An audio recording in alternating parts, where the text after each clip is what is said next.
Hello, everybody, and welcome back to Final Show Films. I'm John, your Instance Taco, your executive producer here, and I want to thank you all for tuning in. I particularly want to thank our $25 tier supporters on Patreon, those being Rowan Parker, Trivian Alexander, Samantha Bates, Kat Waterflame, and Elle, without whom we wouldn't be able to do nearly as much of the things that we do. So thank you very much for supporting us there, and thank you for those of you that are watching live.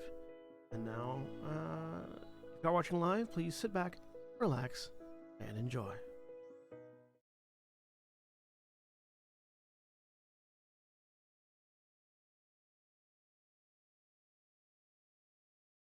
And we're live! Hello, everybody, and welcome back to Gran Terra Shadowfront. I'm Senstaku, your game master for the evening. And I am joined today by Ilana. Hello, sorry. I'm Alana. I'm playing the role of Camille tonight. I will also be playing Annabella, the human ranger. I love the comedy of me introducing you and then immediately having to rearrange the cameras. Oh wow! Did Nikki fine. come in? No, you hit the thing. Oh yeah, I moved over and it. Yeah, it's fine. It's I do that like once a session. Your reaction, John, was perfect. Oh yeah, no, I'm good at reacting. No, it's fine. It was funny. And Cody. Hi, I'm Cody. I'm playing Ithram Volar, Hobgoblin War Wizard. And Jeremy. Hi, I'm Jeremy. I'm playing Sin, Changeling Warlock. And Mara. Hi, I'm Mara. I'm playing Titania Valkorian, Eladrin Druid of the Grim Harvest. And Craig. Hello, I'll be playing Grumman Bellmender, the Way of the Drunken Master Monk. And Holly. Hi, I'm Holly. I'll be playing Vespia, the Chandler Tiefling. And William. Hi, I'm William, and I'm playing Valdez Stonebeard, the Dwarven Samurai. And we will not be joined this week by Jack playing Gent. Jack is just not going to be here this week. And Nikki's running a bit late, so she'll be joining us as Scuzz later on. But when last we left off, the Steelhearts had determined that their most You forgot to say the things. Oh, right. Thank you. Black Lives Matter, trans rights, and human rights. Remember these things. Fuck the grannies. Also that. When last we left off, the Steelhearts had determined that their most likely path forward was through the skull of the massive Titan whose skeleton lays across the edge of desolation, outside of which there is currently a three-way battle locked between dragons, giants, and titans. Or Titankin. Spending a little while and a number of spell slots, Ithram and Titania combined their magical prowess to give all of these Steelhearts the magical signature of a Titan, or a Titankin, and turn them into fart clouds so that they might speed their way along around the battlefield stealthily into the Titan's skull, which they did, though not without being noticed. They weren't noticed by any of the combatants on the field, but they were noticed by what a few of the members of the party recognized as a Death Pact angel, which they took to mean that for some reason, these Celestials being present here on the side of the Titans was possibly related to somebody's dying wish.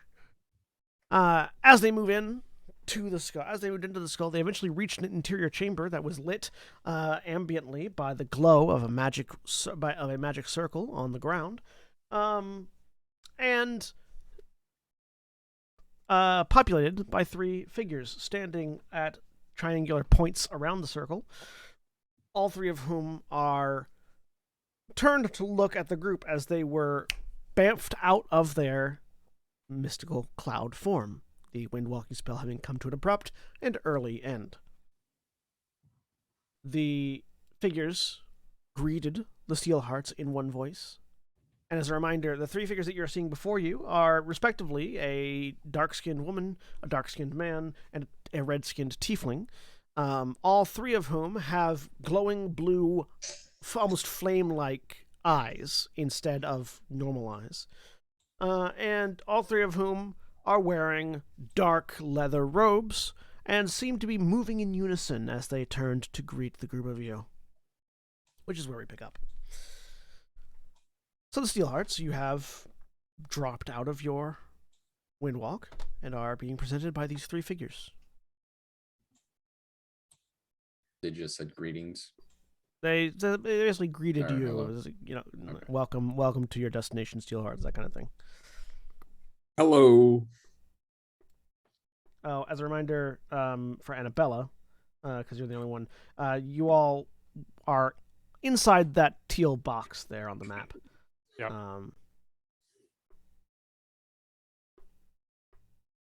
Because that is where your Windwalk will have ended.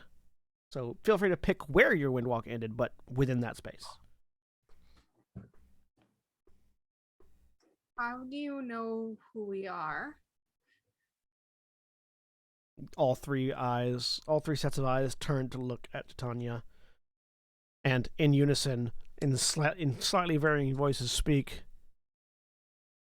Because, daughter of divinity, it is our job to watch and guard.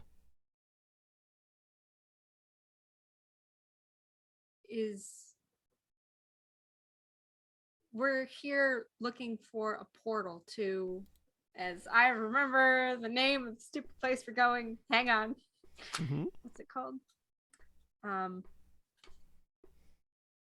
goodness. I have too many notes. This is the problem. We don't have a name for the location. We just have an Okay. area.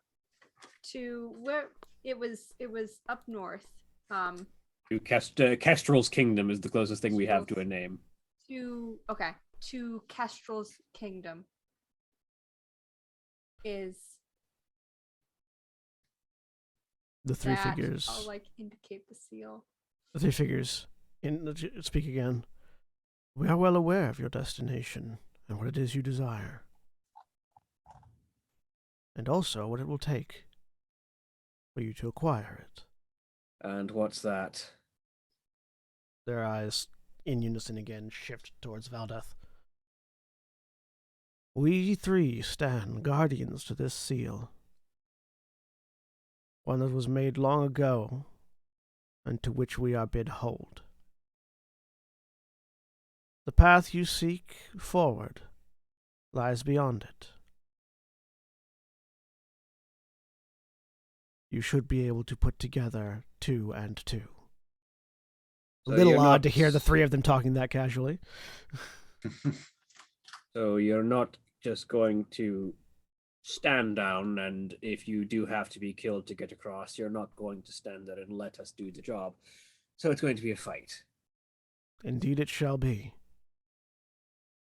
Very well, let's get on with this. I would be remiss if I didn't ask. There is no alternative to combat here? Your only alternative is to turn around and leave. Right. Okay. Thanks for clarifying. So let's probably set some ground rules then. Are we going first to fall? First blood? Our Last lives person are, our standing? lives are bound to the protection of this seal. All right, I'm casting Force Hey. Cage. All right. I'm I'm gonna go ahead. yeah. If I can do something before initiative happens. I was allowing the conversation to be the distraction while Yeah. I yeah. got the sure. jump on these fuckers. So, Uh, it's really a crapshoot. Let's go with the one that's furthest back. Let's try to Force Cage this motherfucker. Okay. So while you're preparing that, Mara. I'm going to summon the Reaper as my action. So that happens. I'm sorry, everyone else. You have to make a wisdom save if you're within 10 feet of me. Is it a frightened effect? Because we can't be affected by that if we've had the Hero's Feast. I am not within 10 feet of you, so I am okay with Yes, this. It is the frightened effect. Yeah, so Okay, anyone who's actually- had the hero's feast is immune to it. Yep. So I Gent think and Gent- Shakar need to make the save. Yeah. Well, Grumman does too. I You think. had the only people that didn't have the hero's feast were Gent. Grumman, enough. Grumman didn't have any. It was Grumman enough. Yeah, doesn't have any. it was two. Oh yeah, people no, it who was two. couldn't. Right? Yeah. So yeah, Grumman and Gent. Yeah. Wisdom save. Uh-huh. Only those two though. Glorious initiative 16. of 7. You don't 13. have. You don't have to make a wisdom save. You said Shakar. Oh yeah, Uh, Shakar. Right. My DC is 22, so you. All failed. right, little owl pellet. Wait, it's you know what? Fuck it, drunkard's luck. Yeah, it's 22. I'm slightly ridiculous at this point. Oh come on, I got a natural 1 that time. I'm That's kind awful. of freaked out. So the reason you're freaked out, you're at the point where you merge with it, don't you? Yes. Uh-huh. Yeah. So the reason you're freaked out is not because the Reaper appears, because you've all have seen this Reaper before. But as it appears behind Titania, instead of what it has been doing previously, which is mimicking Titania's motions and form, it manifests arms out wide, scythe in one hand, and this large bone claw emerges from the left side of this ragged cloak that, for all you can tell, makes up the rest of its body, and jams down into Titania's back, as if it's going to spear through her. And as it does, the Reaper is drawn down and into Titania, whose outfit and appearance shift to merge with this creature. All of the various colorful aspects of her personality and form are now subsumed in a dark, eldritch cloak that covers her form, and her scythe has become this melded form between the silver moonlight scythe that it had been before and the massive black death scythe of the Reaper. And this new form of Titania is terrifying. You're pushed back 5 feet from me. Yeah, you stumble back 5 feet away from the transformation. Okay, can I do that? Yeah, that's fine. I also screwed up. I was misremembering what drunkard's luck did. That's to cancel out disadvantage. I thought I had a thing that let me retake saving throws. though. You have it's a regular monk ability. It's Yeah. Diamond Soul. Diamond Soul. Diamond Okay. Soul. Oh, there it is. Yeah. Okay. All right. So I only spent 1 key point then, not 2. While Grumman was setting the ground rules, could I have gotten, or could Ithram have done an Arcana check to see what the seal on the ground is actually doing, or if he can suss out what its general purpose is for? Sure, we'll make an Arcana check. So, and we're gonna be leading off with Sin's spell. So everyone, go ahead and roll your initiatives. Okay. All right. I got a 19. Rolling great, everybody. Rolling great. Oh. Whoa! strong. Wow! This is an 8. So what were you trying to find out about that seal, Ithram? Just if I could suss out Oh, its wait. general purpose, like what it's actually there for. Hang on a Like, minute. if it's if it's for the portal or if it's a defense, and the portal seal is elsewhere. So with a 19, I just want to make sure it's safe to step on. with a 19, the seal is holding something in. Whether that something is the portal or something else that comes from the portal, you don't know. But All right. the entities seem to be indicating that it is required, that you have to break the seal in order to pass through. And the seal itself is some sort of restrictive seal. Have an initiative bonus from something, and I cannot remember for the life of me what it is from. From being a samurai, presumably. Probably yes, but I'm trying to figure out what the modifier is supposed to be because I think it might have changed. Probably adds one of your other stats. Probably yes, and if it's adding my wisdom, then it's gone up by 1. So, make sure everyone has their initiative rolled. Rolled a natural 1 for a 9. Wait, what? What do you add? Intelligence. Dang, that's pretty sweet. You are a wizard. Oh, that's right. I forget.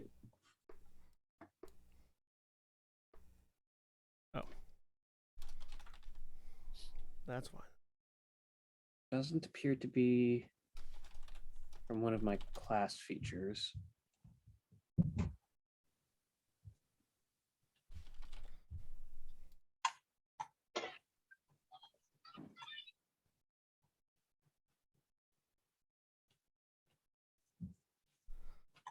Valdeth, Annabella. Oh, I know what it's from. Gent, I know what it's from. Gent. It's because I didn't take it away when I switched from fighter you archetype didn't- samurai to actual samurai. Gotcha. We need Vespia's initiative still. So I need to re-roll that.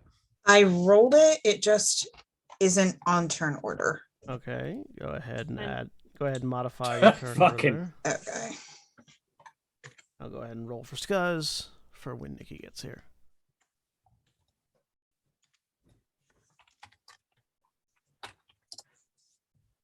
That is a thing that I do consistently. In the game that I run for middle schoolers, we've been doing it online for like 2 years now throughout the entire COVID, and 75% of them never click on their characters when they roll initiative. Oh And they're- no, that's Hate what it's 'em. from. Fucking okay, it is from my samurai thing. It's from fucking Body of Steel. That's my favorite Bon Jovi song. All right, and descending. And so yeah, I go back to my original one because it was accurate. So let me go back to my original very low 7.12. Sorry. All right.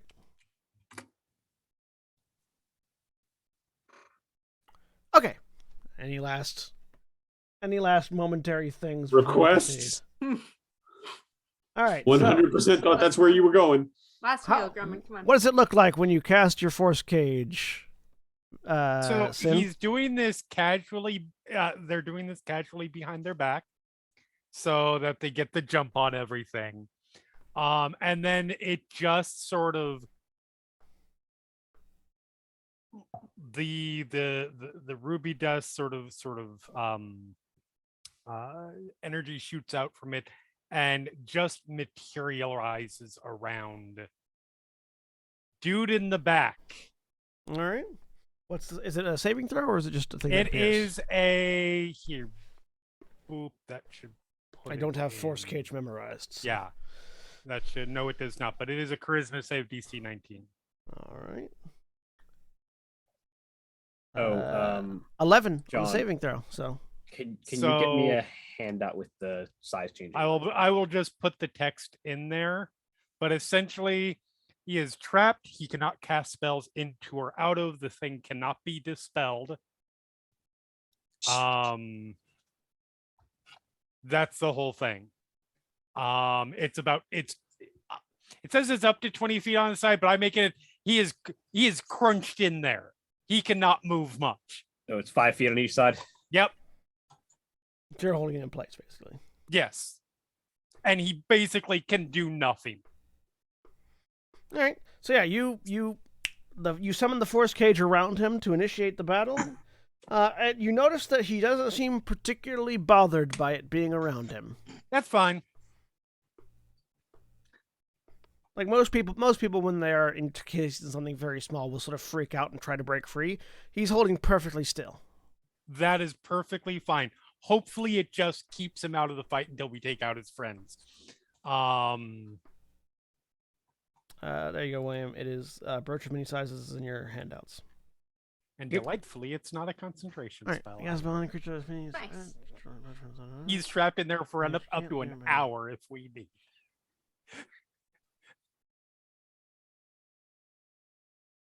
Cage. Creature contains the cage always. Oh. Here's filled with some magic. Also, I think So they can Grumman cast is spells. He just can't also- cast through it. He can't cast through it. Correct. Yeah. He can't affect anybody outside Yeah. or yeah. anything like that. He if can he tries buff to himself teleport- up as much as possible. And if he tries to teleport out of it, he has to make a charisma save. Correct. I'm gonna put a In the cone of silence. aura. on my character. It's just for if any of you have to make death saves. Cool. He also can't just go ethereal and walk through and come Okay. back because it blocks ethereal travel too. Yeah, it exists on the ethereal plane. All right. Well, it's his turn to start off. Okay. He makes a charisma saving throw.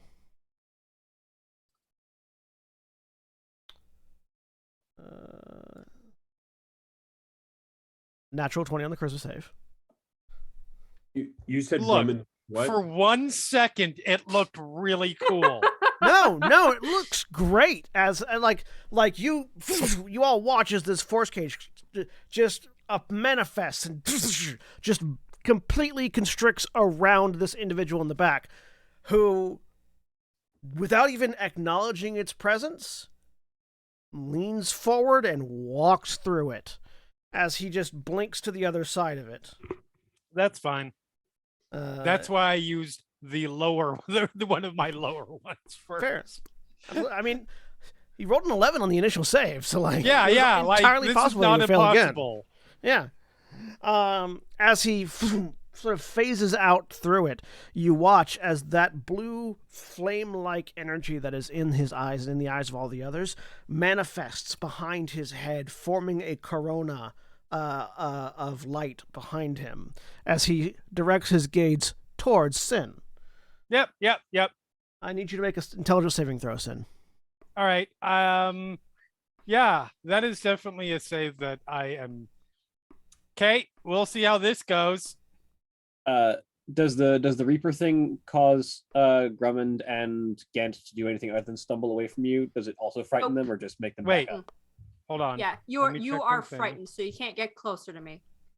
Is this a spell? This is a spell-like ability. So no, So I can't counterspell it. you cannot counterspell it. Okay. Well, actually, it doesn't say you are given the condition frightened. I know. Actually, no. I think So they it- just. I think It's they are. just They a don't. momentary Yeah. thing. If Yeah, they're immune to so- fright, they are. They don't get pushed back. But yeah, it's a momentary fright. So actually, no, they're Yeah. not frightened. I'm Uh-huh. going to assume a 12 fails. Yes, a 12 fails. Yeah, they're not. You're actually. That's actually a good thing to point out. Yeah, they're not frightened. They just stumble Yeah. back in fright as they are startled by the Reaper. All right. Shift so in back that into case, Jorl and then use saving face. so you take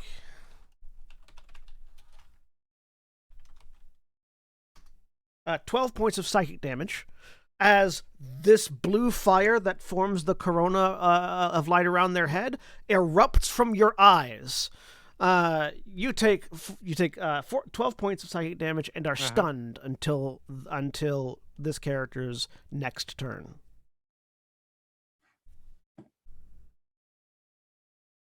And now it's Vespia's turn. Okay.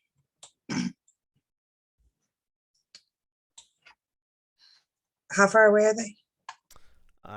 You have a map. Okay. How far away are they? They're like 30 feet for the. Okay. Yeah. That one's 45 feet from you. Look That one's at 45. That one's 80. Okay. Distances on the map are accurate.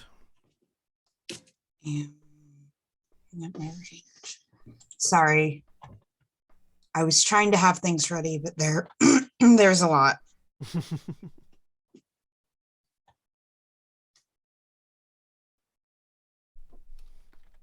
Okay.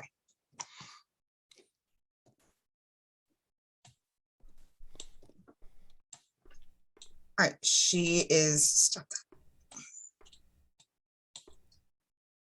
She will move forward. Soon. Sorry, my sheet keeps giving me a hard time. There we go. Okay. She's going to first attack with her sword whip.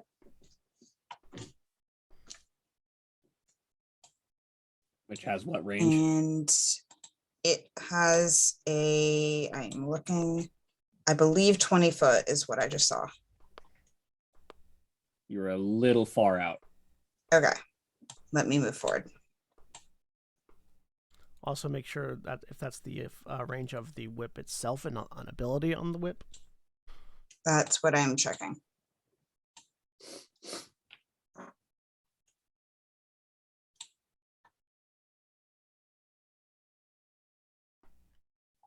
Yeah, no, the range is 10 feet.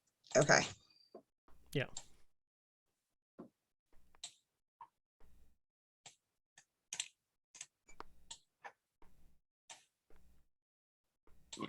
You're a little. That's probably going to be out of your movement range. Yeah, that's one step Okay. too far. Okay. Yeah. Shoot. You can, however, cast anything that you can cast, or use any Yeah. of your abilities. I mean, yeah, you can Yes, use the. that I'll go ahead and do. You can use the ability of the ability of that weapon is an action. Yes. And has 30. Yeah, that's what I was going to do. Okay. All right, cool. So do you there's use Nikki. the you use the well that's I came in. spelled weird, Hi. but pseudopod ability. Hello. Sorry I'm late, Hey. everybody. Look, there's Just Nikki. sneaking in an hour late. It's fine. It's cool. It's fine. It's We just started combat. Okay, literally just started Excellent. combat. wonderful. And now I've got to figure out whose camera you messed up. Everybody. I messed everything up. Oh no, the top 2 rows are fine. No. I specifically. I believe that Camille, Alana's camera turned off and on at one point. Oh, absolutely it did. Nope, we're good. Okay, so I know who I need to adjust.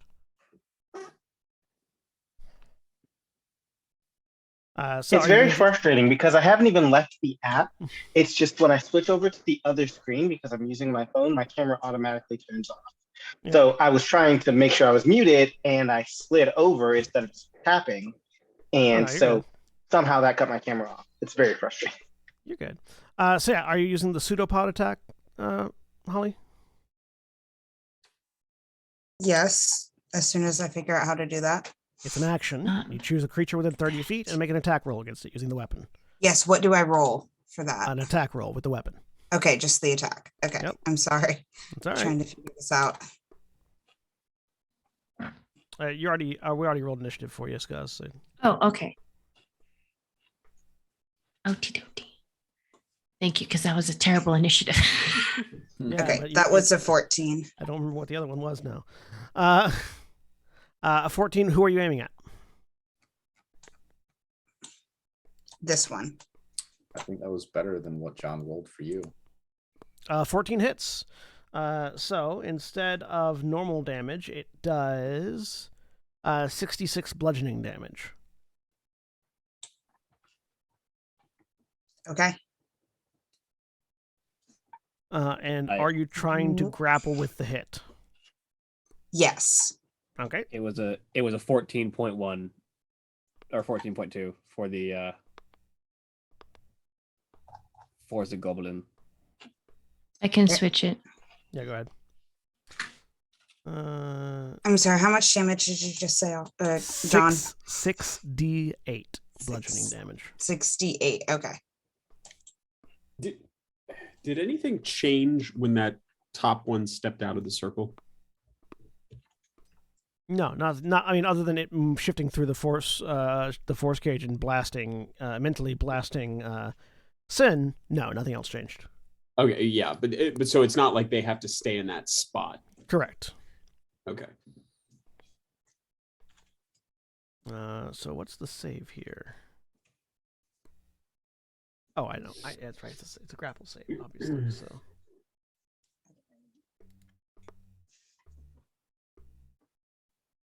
Sorry, I'm Ow. also trying to. Nice. Nice, 40 Wow. damage. Yeah. And a grapple check. That's against this one.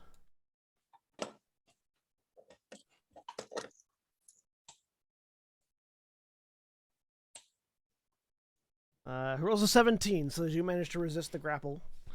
Okay. So you all watch as the sword that Vespia is wielding sort of flexes and elongates to a ridiculous degree as it whips out and smashes into one of these blue-eyed individuals, and then snaps back, almost like it was made of rubber in this particular instance.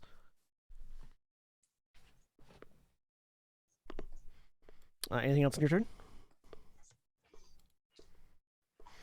Nope, that's it for now. It's 40. Ow, that hurts. All right. Sin, you are stunned. Is there anything you can do when I you're stunned? sure am. That's less legitimate. I'm trying to. There's do 5 things nothing at I once. think anybody can do when they're stunned. When you are stunned, you can't take actions or bonus actions or reactions. Yeah. So you can actions move. or reactions, and you can't move either. You can't you're move? just- Okay. I No. think you're completely stuck. There's literally nothing Alright. anyone can do when they're All stunned. of your sheets are. Gotcha. Just want to make sure because Yep. I couldn't remember and I was doing other things. So Grummond, for everyone else, blue flames are erupting out of Sin's eyes very painfully. Rude. Does it seem like there's anything I can do about that? Probably not, unless you Actually- know what's causing it and why. Yeah, Jerry. Not that I'm doing anything, but I feel like since it's psychic damage, Sin is currently rippling through multiple personas right now. Oh, very nice. So, Yeah, that makes sense. Two questions to add to that. A, are you holding back or not holding back a scream? And if so, is the voice changing with it? I feel like when it's stunned, you're not. I feel like when you're stunned, you're not screaming. You're just system shocked. Yeah. Okay. So yeah, no voices. Just like clenching your face as fire erupts out of your face, and the form And I just take rapid just shift- shifting. Yeah, multiple different forms, just constantly blinking through them. John, so- there Go on. is there anything I can roll to see if the being that attacked Sin is concentrating on this?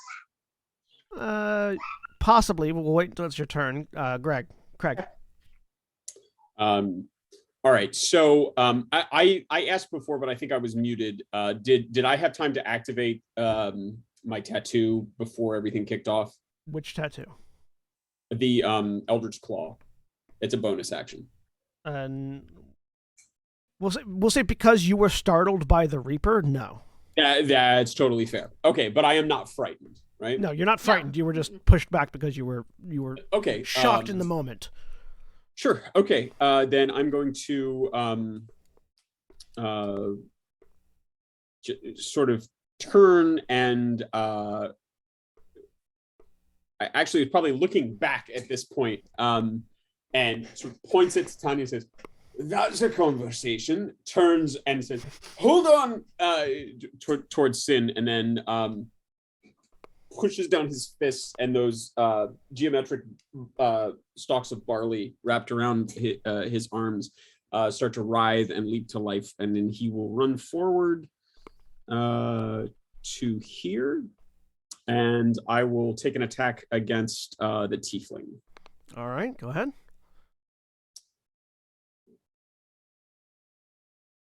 And that is an 18. An 18 hits. All right. That does this is magical damage. 15 points from just the strike. Magical bludgeoning, an additional 1 point from the tattoo, and then how much extra electric do I do from the Behir? 1d6. So an additional d6. Do you need me to track those two types of damage differently, or going forward, can I just roll 2d6? Yes. Yes to the second question? Yes, I need them to be tracked separately. Okay, which you can do by adding a damage modifier to your character sheet in Roll20, if you're using your character sheet in Roll20.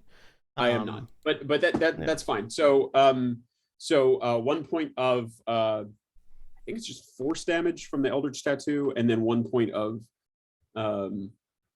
electric damage, additional electric damage from the Behir. All right. Any reaction to any of that? Oddly, no. As you come in, so the rubber sword smashes in, and he reacts physically to it as it drops down, and you watch as sort of blood sprays out of the mouth, and then you come in and wham with the fist into the face, and it rocks him back, and then he straightens up and continues staring as if completely unaffected. So he doesn't look like that damaged him at all. Oh no, it looks like it damaged him, but it doesn't look like he cares. Okay, all right, all right. Well, okay, very different information on that. Yeah. Like you saw the blood spray out of its mouth when he got hit. Sure. Like, definitely took damage. Doesn't seem to care. All right, is this the one that attacks Sin or no? No, this is not the one that attacks him. That's the one in the back. Yes. Yeah. All right, I'm gonna do a very Grummond, very stupid thing and use the rest of my move to run into this glowing circle in the middle. From there, I'm going to attack the one that attacks Sin. All right. Using my other attack. You have the reach for that? Yeah, I do with the tattoo. It's 15. 15 feet. Okay, yeah. As it whips out again, and as he's running past the tiefling that he just attacked, sort of clocking the lack of response, he goes, "If we both make it through this, you and I have got to play poker." And then runs back towards the one in the back. Natural 20. Yeah, that'll hit. So that does Okay, double the extra damage from both your Eldritch Claw and the lightning. Yes. Also, because I have Crusher, until the start of my next turn, heads up everybody, attacks against that guy in the back are at advantage. Sweet. Any attacks or melee? Just melee. I think any attacks. Attack rolls. Attack rolls. Oh, and can I belatedly spend a key point to try to stun that guy? I forgot. Yeah, you can try it. All right. I don't know if it probably won't have an effect, but Grumman likes throwing pasta at the wall and seeing what sticks. You spend a key point? Yes, I did. He is immune to the stun condition. Fair. Okay. All right. So attacking. So this is. I don't think that worked. So that's a 15. I should have clicked it in here. I'm sorry, taking forever. So that's 20 points of magical bludgeoning damage, 8 points of force damage, and 7 points of electric damage.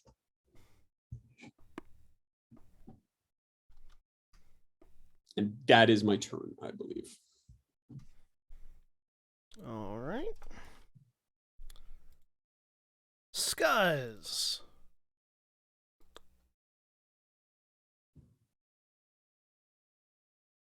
We can't hear You're you. muted.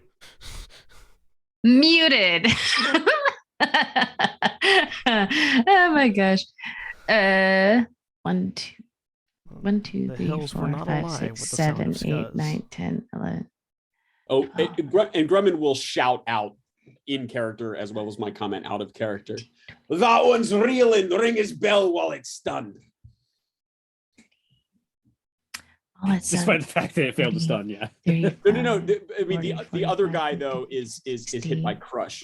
Yeah. So he actually is he's at, you get advantage if you hit him. Grumman doesn't know what the hell is going on.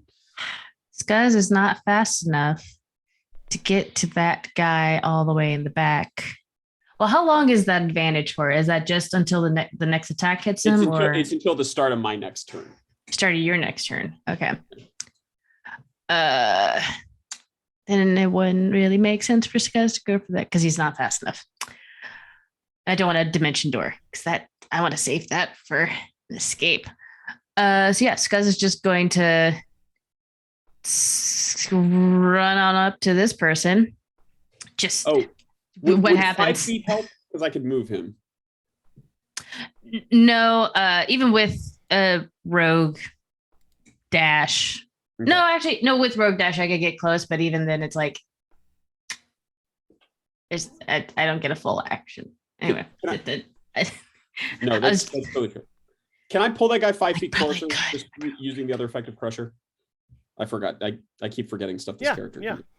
Okay. same. Over here, Sorry, just I'm, like- I'm done. It's just been a while since we played him. You're good. Actually, no. I probably could dash and then do my movement, and then I could attack. I could do that. I did not math correctly. Yeah, no, Skuz will do that because that's absolutely what a rogue would do. Yeah. Rogue Set him up, Mr. Bucket. You knock him down. bonus action dash, get and then movement, get up to him, and is going to do 2 strikes with nope, 1 strike. I'm playing a different character. 1 strike with bookmark. Swing out with Wrong the bookmark. character. Is 18 hit. An 18 hits, yes. Great. Does the advantage give me sneak Well, attack? You have advantage. So you actually roll twice to see if you crit. Yes, I do. I can do that. And yes, the advantage gives you sneak attack. So Right. The 29. hits. Yep. I'm going to use the first one's roll for sneak attack damage. So Uh, I'm going to ask you to turn off auto roll damage. Yeah, I don't know why that's on. It's part of it. It's a character sheet thing. And I Okay. will let you take. I will let you take either the entire first attack roll or the entire second or the entire first damage roll or the entire second damage roll, not one of each. Mhm. No, yeah. I will fix that. I'll fix that when it's not my turn, so that I don't have to. Yeah. So Do you're that. taking the first. I'm one? just using it everything from the first one. Yeah. Gotcha. Okay. So that 11 and then 32 for regular damage, and then how far away is? So you dash across the field, leap Yep. up with bookmark, Mhm. jab it into this dude's throat, and ride him to the ground as he dies. Oh, great, wonderful. Then You notice- the As he hits the ground, you feel the life leave this body. The eyes don't close and the fire doesn't go out. this is fine. Scuzz is like, this is fine. And then You also don't get even though your charm bracelet is full, so you wouldn't have a space for it. You don't Yeah. feel that tug of a death. ooh, that Scuzz is like, okay, the fire's not going out. That's fine. Scuzz like, this guy don't got a soul. to the rest of the group. And then this person over here, because they're 30 feet away from me, is going to get that to 19 points of necrotic damage as Wails of the Grave goes off, because now I can hit another person 30 feet Does- away. Does Wales With the Great it. require an action or a bonus action? I just have to, it's when I do sneak attack. Cool. All right. Oh, wait, so- wait. I do need to actually, after you deal sneak attack, after I deal sneak attack damage, so 30, this is a person 30 feet away from me that gets that necrotic damage. So 19 points of necrotic damage to this person. All right. And that's my turn. So that's the necrotic damage. What does it look like when the whales from the grave hit? Also, It lit. Yeah. Oh, you adjust so- the gain down on your mic a little bit. am I too loud? Yeah, you're like louder than everyone else by a bit. That's because I also didn't turn on the thingy that fixes my microphone. I am doing great. I'm a professional. There we go. That's better. Not a little bit. So yeah, it looks like just like a black wisp leaves bookmark and goes like we see it like a tiny little bit hit the dude in front of Scuzz, and then another much larger one whips out and streaks towards kind of like a wraith almost, but it's instead of it screaming like terrifying, it's just a goblin wraith going towards this one and does the necrotic damage. Yep, and I take 19 points of necrotic damage. That fix things.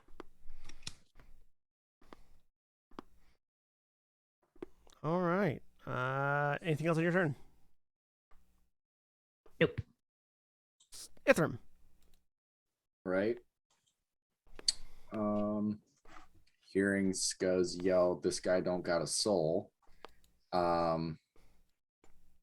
Shit. Wait to see if anything happens. 1 second. Move over here. 1, 2. And I'm going to rear back and what looks like a large boar spear forms in his hand as but it's made of flame as he casts firebolt, and he's gonna chuck it at the lady over here. All right, make your attack roll. He's gonna throw 2. 18. An 18 hits For 25 points of fire damage. And if the Behir applies to magic, or is that just melee? just as physical attacks. Yeah. Okay. Let me take that check mark off. So then just 25 points of fire damage. And after he throws that one, he's going to throw another one at her for a 16. 16 misses. All right. So the first firebolt slashes. As the second firebolt comes, she extends a hand out to one side, and you watch as a silvery blade manifests into the palm of her hand, which she grips, swings, and just slices the oncoming second firebolt, sending the two halves of it spiraling away. All right. And my shield is out. Yeah. That is me for now. All right, and now it is Valor's turn.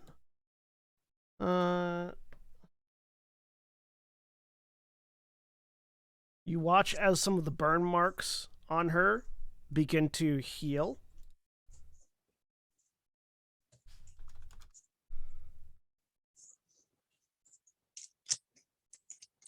And she is going to disappear from where she's standing, only to reappear in front of Ithram. That sword still in her hand, and she is going to make 2 attacks.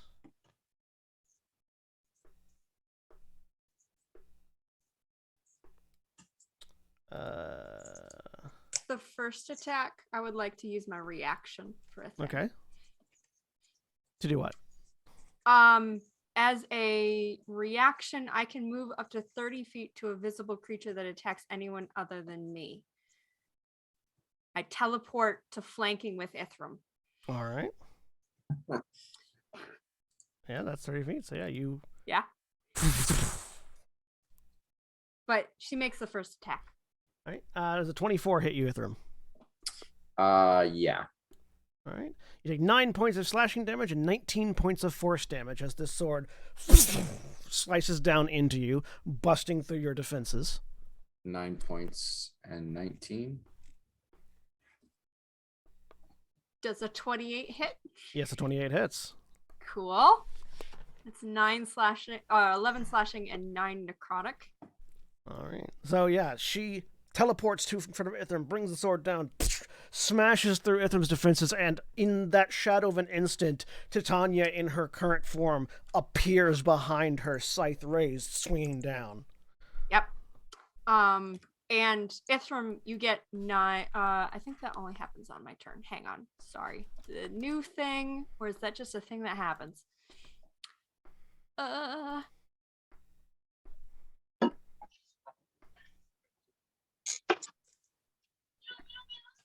Nope, I think it's just the thing that happens. What's the ability? You get this is Summon Reaper. When a creature is dealt damage, melee attacks. My melee attacks do additional necrotic damage. I can grant myself or an ally within 30 feet temporary hit points equal to the necrotic. So Ithram gets 9 temporary HP. Let's see. Yep. As with all temporary hit points, those don't stack; they replace each other. Yep. So. Mhm. But yes.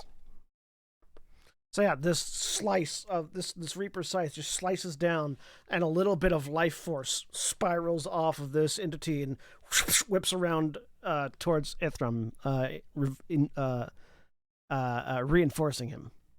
Yep, that was my reaction. I'm done. All right. Second attack, she actually whips around and swings the second blade towards the second attack towards Titania. 26 to hit you. Yep. All right, so that's 7 slashing, 14 force. And after hitting both of you, blinks away.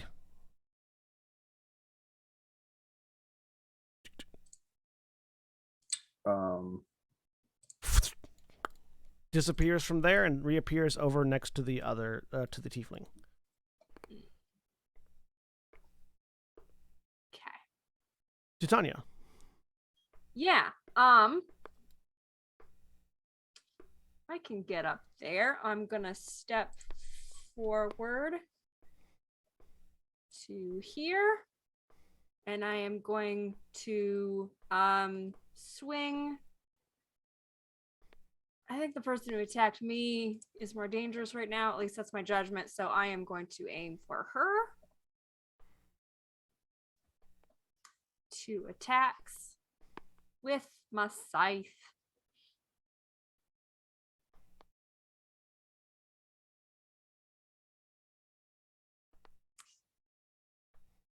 A 22 and a 33.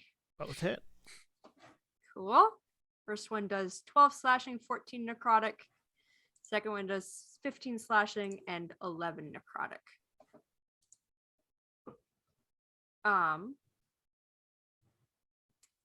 I will take that 14 necrotic damage as temporary hit points for myself. All right.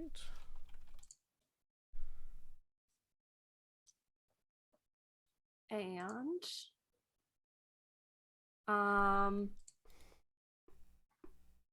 I should have done that as a bonus action before I did it. Oh well.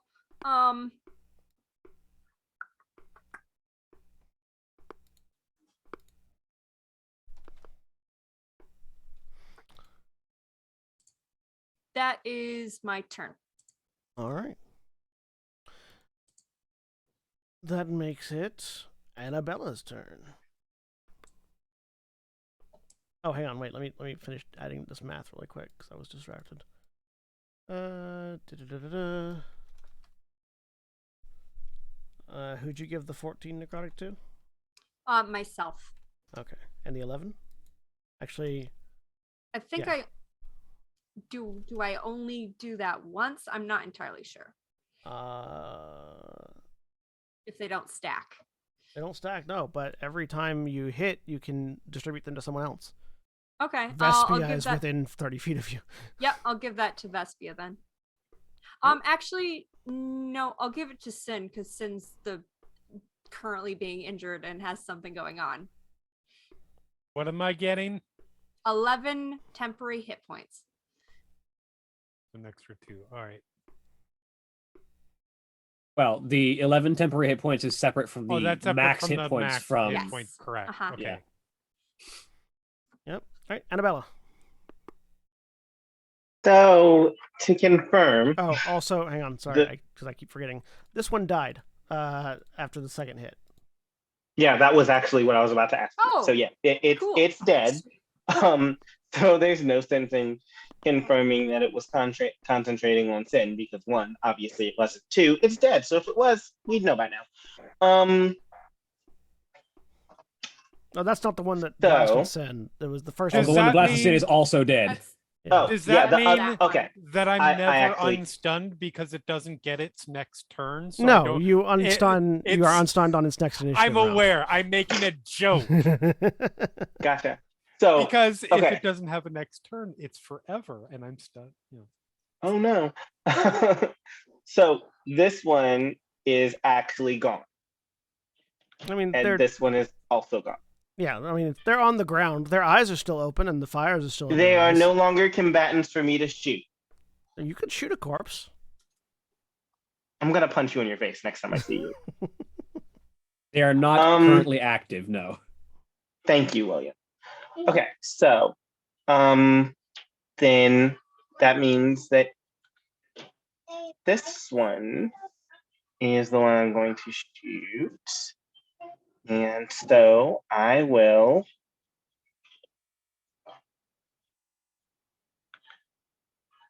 let me see. Okay.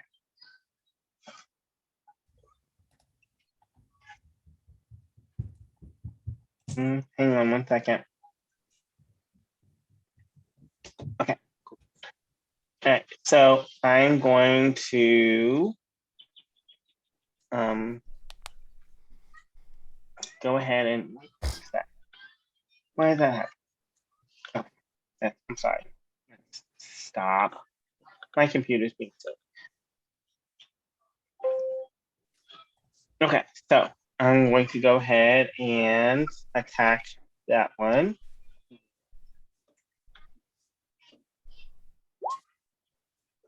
15 And I'm hits. gonna go ahead and 15 hits. Okay, sweet. All right, well, and how do I roll damage? Is that? No, it's No, not. you click on the name in the thing. Make sure you click on the name of the one that wasn't a crit, because the second attack apparently is going to be a crit. Obviously, right. Okay, so you click, gotcha. Okay, thank you. All right, No, the so, second crit would have been a crit, but he died on the first shot. right. Oh, nice, sweet. Well, he's dead. But as John said, you can shoot a corpse. If you want to crit the corpse, you absolutely can. No, that's not necessary. So yeah, arrow hits, and the third one goes down. Eyes still open, flames still lit. Fire still erupting from Sen's face. Hmm. Anything else in your turn, Annabella? Well, I guess since Sin has not yet stopped going on fire, can I, even though I don't have any arcane training, can I roll just to see if there's anything I can think of that might help them? Sure. Give me an Arcana check. Okay.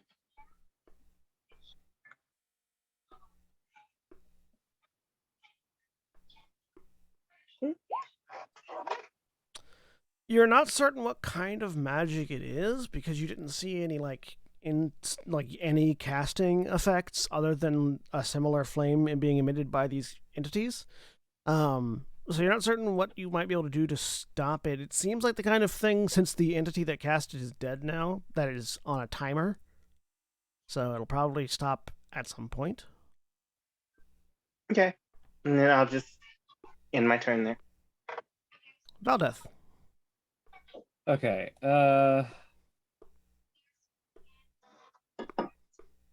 Either we need to hit these things the right kind of. They're still being spooky, which is frustrating. So Valdeth will 5, 10, They are 15, still being 20, spooky. 25, 30. Action dash 5, 10, 15. Can I shove this corpse out of the magic ring? Yeah. Like that idea. It's good.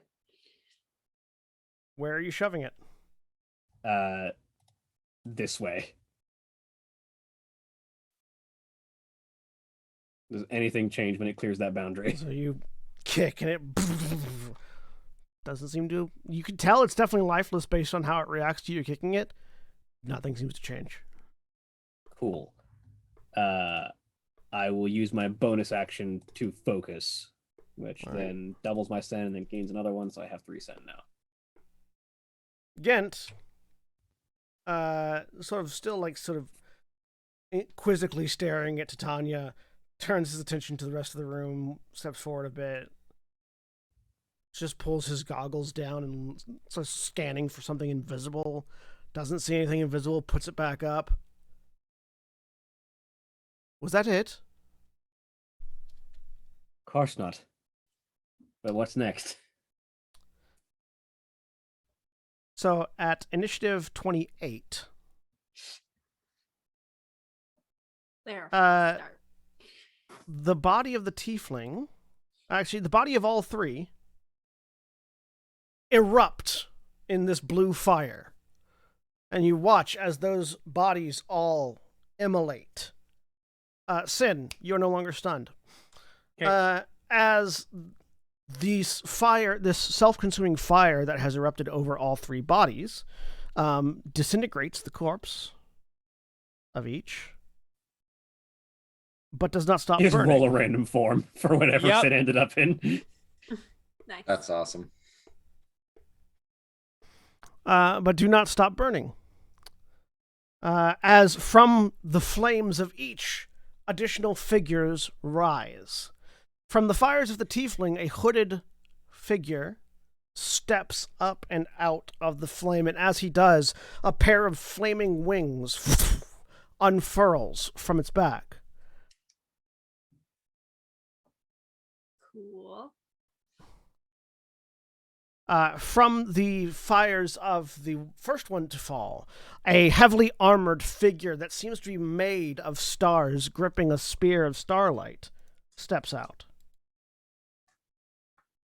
And from the flames that engulfed the feminine one, a regal, gold and silver adorned, red-haired angel with wings and sword of flame steps out.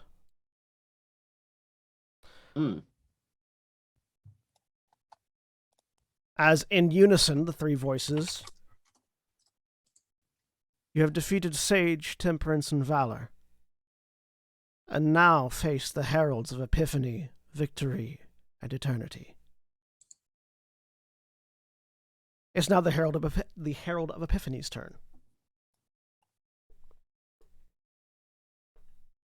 Drummond pops his knuckles together and goes, "Round two, fight!"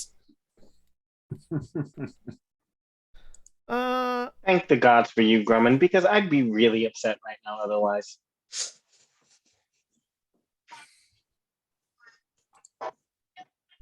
Using a bonus action, the Herald of Epiphany raises a hand, and the flames that are still burning around its legs whip up into a larger spiraling effect. I need Valdeth and Titania to make dexterity saving throws.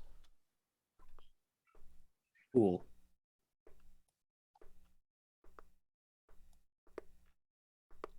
18. 17. It's pretty good.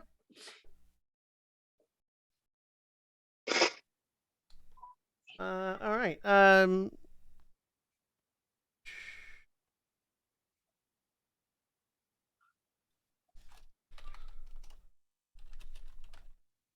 Valdeth, you take 10 points of force damage. Was that a sorry. successful save? That was a successful save. Yes. I take none. I have You evasion. take that. So as you dance back, Titania, you take 21 points of force damage, as that one was a fail. Ow, okay. As you are both pushed back, regardless, 10 feet from the figure. I feel like Valdeth like backflips away from the flames rather than being pushed. As a large winged lion creature appears beneath this individual, who sits astride it.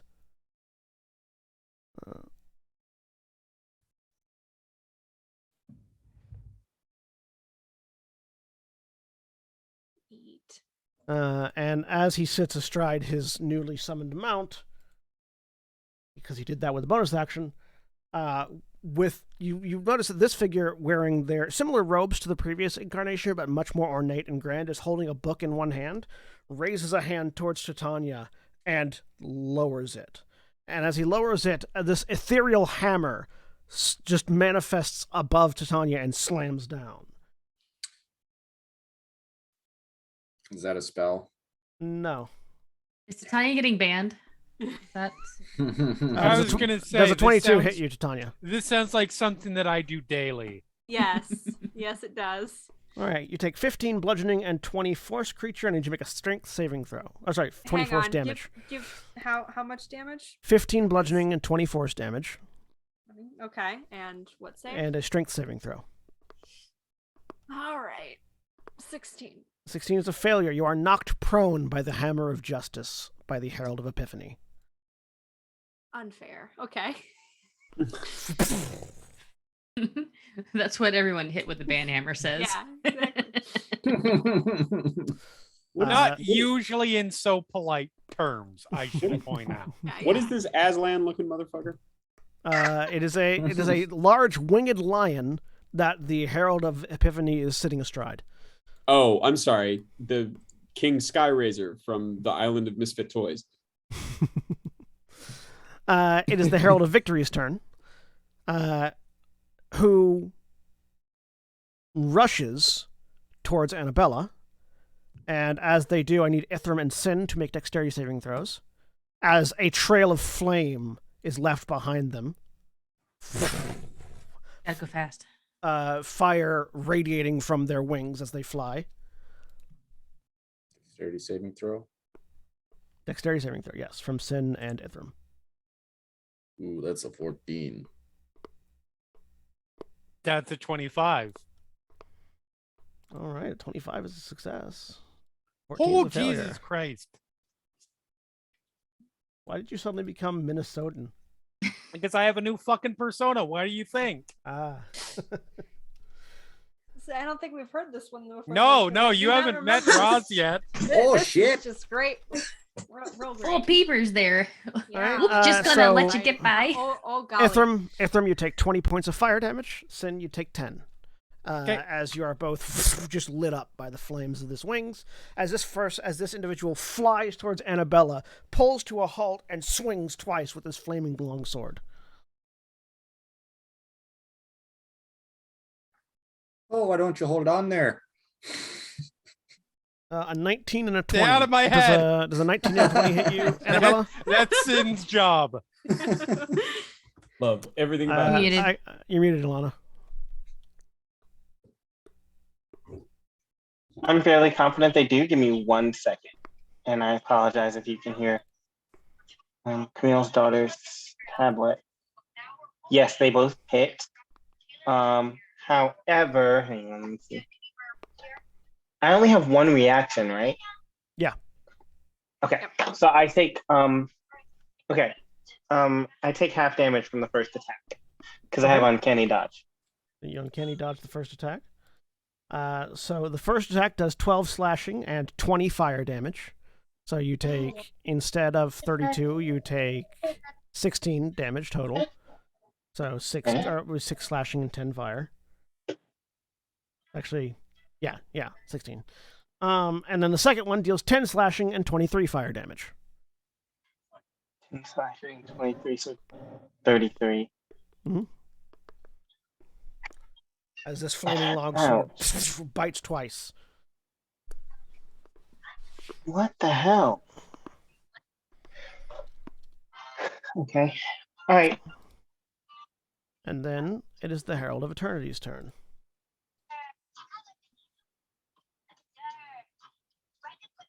Yo, I mean, Wait a like, you and me, second. we're like the same Can person. you give me just 1 second? Mhm. I just need to check on something real quick. 'Cause Go ahead. This is I don't usually get hit, so this is actually getting into the territory where I need to make sure I took what I took first. I like to imagine Annabelle is just like, I got hit. What? are I you mean, doing, sir? effectively, yeah. What? Qua. Okay. Well, Yeah. Okay, that's fine. Thank you. Annabelle literally to the victory angel, just like, hold on, let me check. Yeah, no, we're good for now. so quick question. Uh-huh. Since it flew between, or since the herald that just hit Annabella flew between myself and Sin, can we take react opportunity attacks? It was it was an ability that moved them there. It wasn't like a normal Okay. movement. It ignores Okay. it ignores opportunity attacks. I have a Because you're spell busy for that being too. because you're busy being lit on fire. So It does the same thing that they literally just did to us. yeah. That's fair. All right. So the Herald of Eternity, which is again this silver armored entity whose body inside the armor seems to be made of stars, gripping a Mesh. spear made of starlight, holds another hand up, and a very similar circle of flames from the Herald of Epiphany erupts from around it. I need Grummond and Scuzz to make dexterity saving throws. No. I mean, you could just fail it if you want. That's fine. No, I was just like, I'm trying to remember like what all Scuzz can do as a rogue. I'm like, I know you have All right, uncanny fine. dodge. Yeah, I'm That's definitely definitely rolling that Evasion. one for The God's level sake. 17 rogue ability. Jesus Nope. Christ. 23. Yes. Can I just know? There you go. All right, there we go. Okay. Dexterity saving throw. You have evasion, so you're gonna take like less than half regardless, Scuzz. But Or none. that's why I say less than half. I think I'm gonna take half.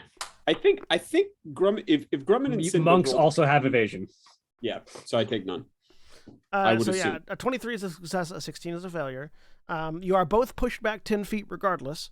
But Scuzz, you take 10 points of radiant damage, reduced by half because you have evasion.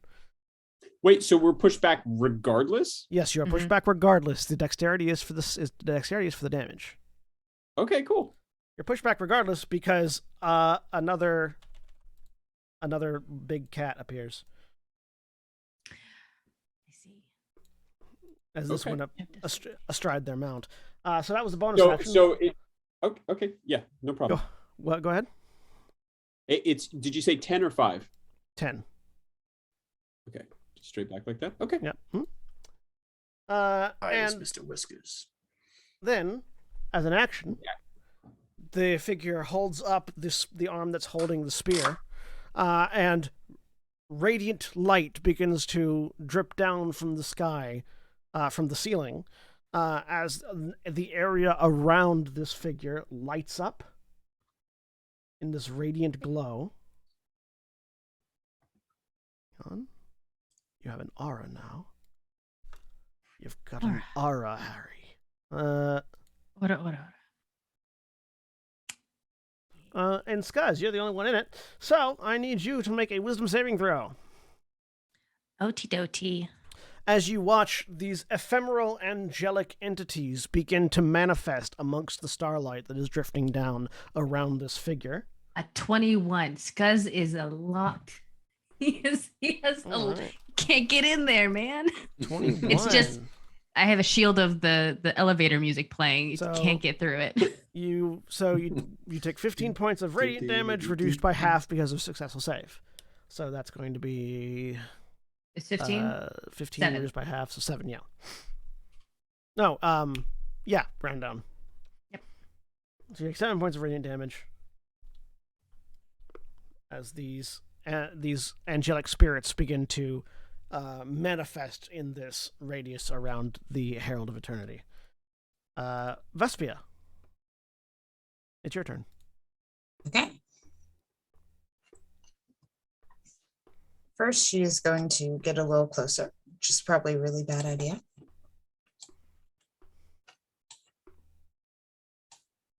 And she is going to make an attack again. Are you aiming at the mount or the Herald? I'm going to aim at the mount. All right. Go ahead and make your attack roll. Mm.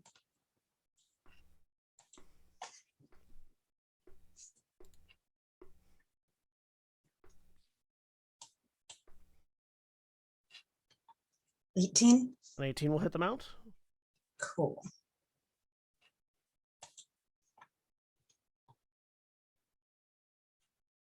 Just to double check, this is the same 68.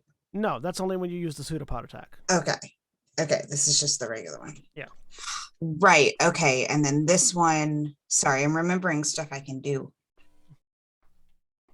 Okay, this is my normal attack, and then I can also use a spell.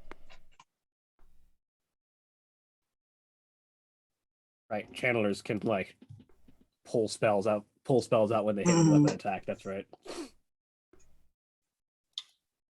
Yes, that is.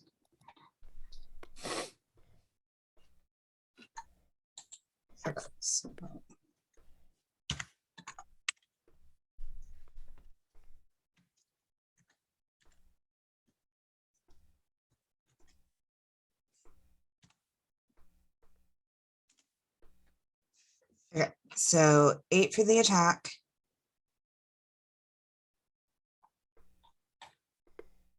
And then she's going to cast Zephyr's Feather. All right, which does what?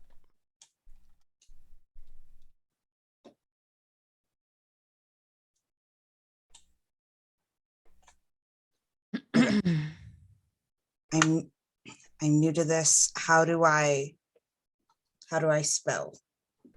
Click the spell. Okay. 9 per spell.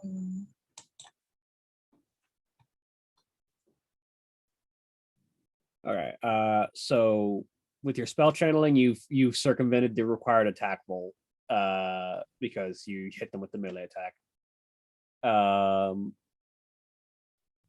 The target takes 2d8 slashing damage in additional to what you just did to them. Okay. And until the spell ends, you can make the attack again on each of your turns as an action. So what does it look as these feathers appear around you and follow through with the attack to add additional damage? These glowing silver feathers circle around her. Okay. And I'm sorry, 2d8? Yes. Also, Zephyr's Feather is a first level spell, not a second level spell. I was casting it at second level. Oh, were you? Okay. So you get then 3d8.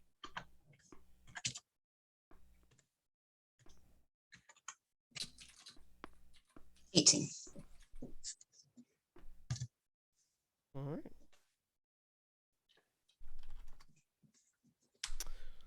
Anything else in your turn? After that, she's just gonna shift back a little bit to All right. here. So they are going to take an attack of opportunity. Okay. The Herald of Epiphany raises that hand out towards you and lowers it again as that mystical hammer drops on you, because that's a weapon attack for him.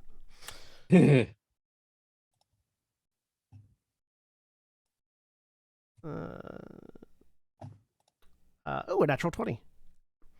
You. Oh, good. So you take 22 points of bludgeoning damage and 45 points of force damage, and I need you to make a strength saving throw. Oh, Hold on. Sorry, 22 points of bludgeoning. 22 points of How bludgeoning. much? 45 points of force. Uh-huh. And a strength saving throw. Cool.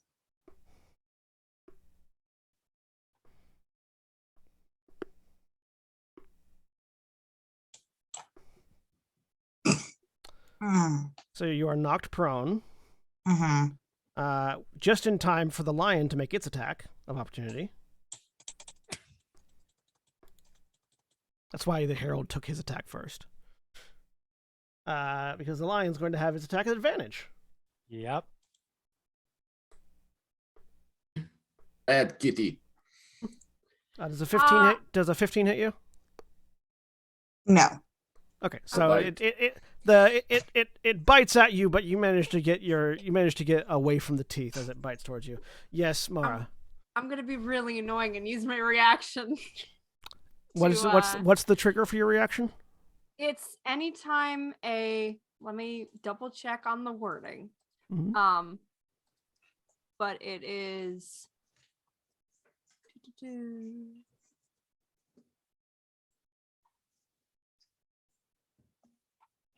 When a creature you can see hits a target other than you within 30 feet, you can use a reaction Yeah. to immediately move up to Yeah, 30 feet so you towards can. that creature and make a melee attack. Go ahead. Okay. So you're using your reaction on the Herald, I'm assuming. Yes. Okay. Yeah. I'm gonna be flanking. So. Well, Vespia is knocked prone, so it's no longer threatening. Yep. Well. Yeah, but and your that's attack- where I end up. Yeah. Yep. And your attack has disadvantage because the Herald is mounted, and Okay. they have a bond. All right.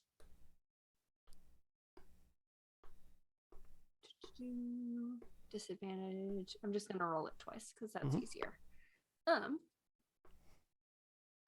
Damn it. So yeah, you swing with the scythe and misses entirely.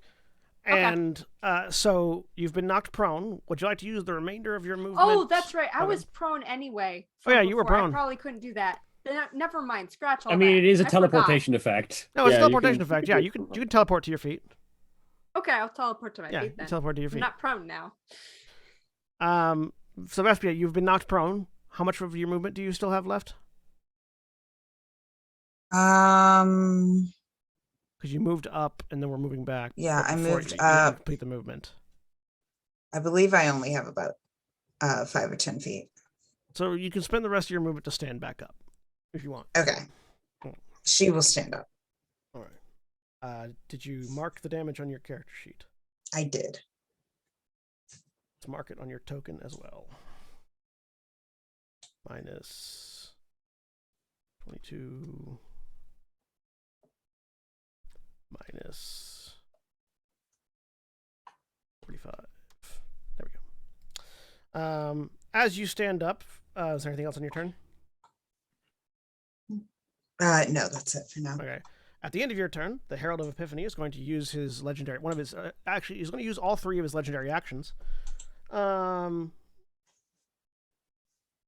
To point their hand at Titania and just clench a fist.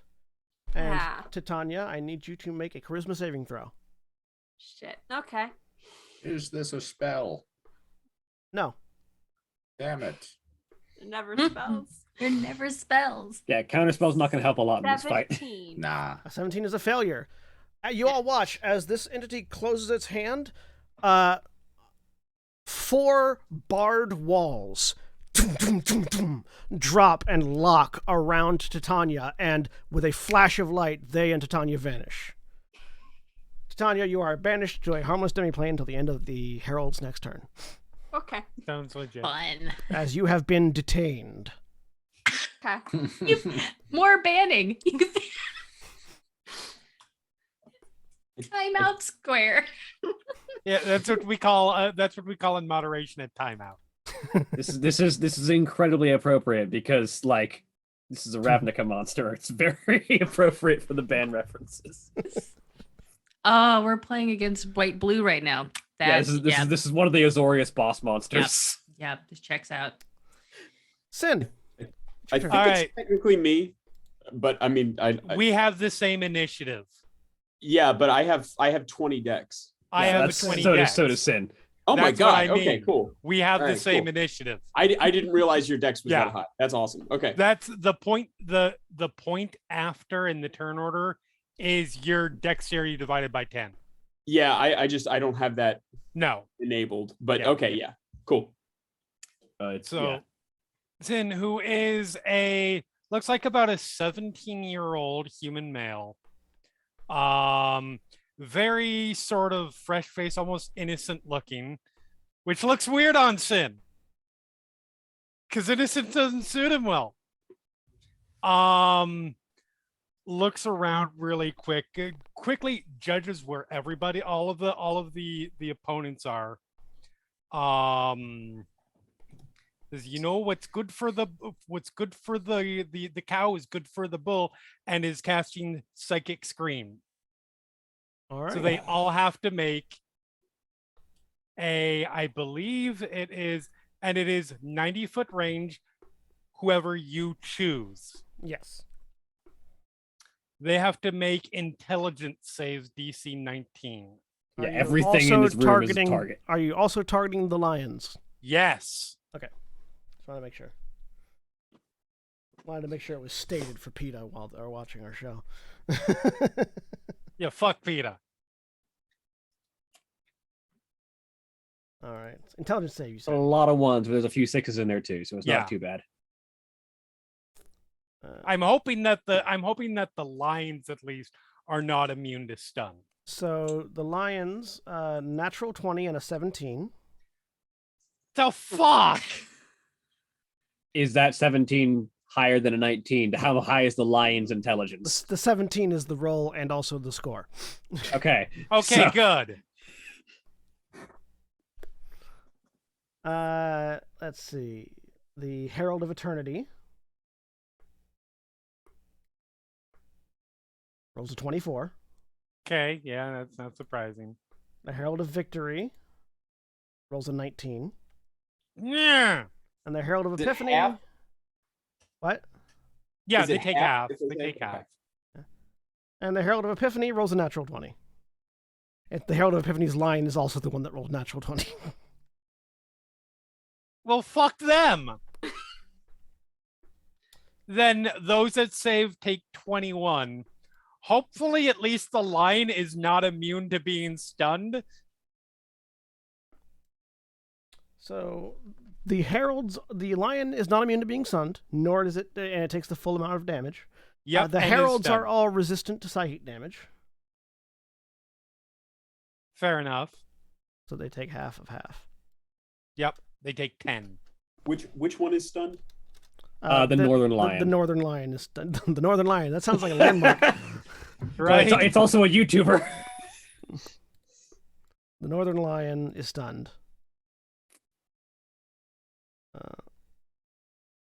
And takes 42 damage.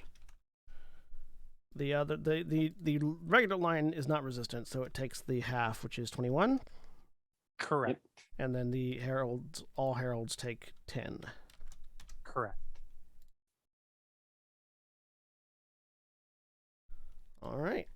Anything else on your turn? So yeah, there's this Yes. reverberating burst of energy that only you and the targets feel. So I am going to bonus action.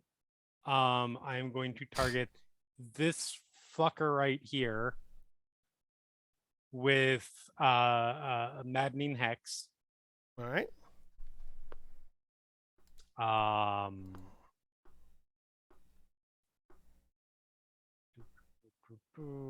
And I am going to move up 30 feet. 5, 10, 15, 20, 25, 30. So what does Maddening Hex do? Maddening Hex,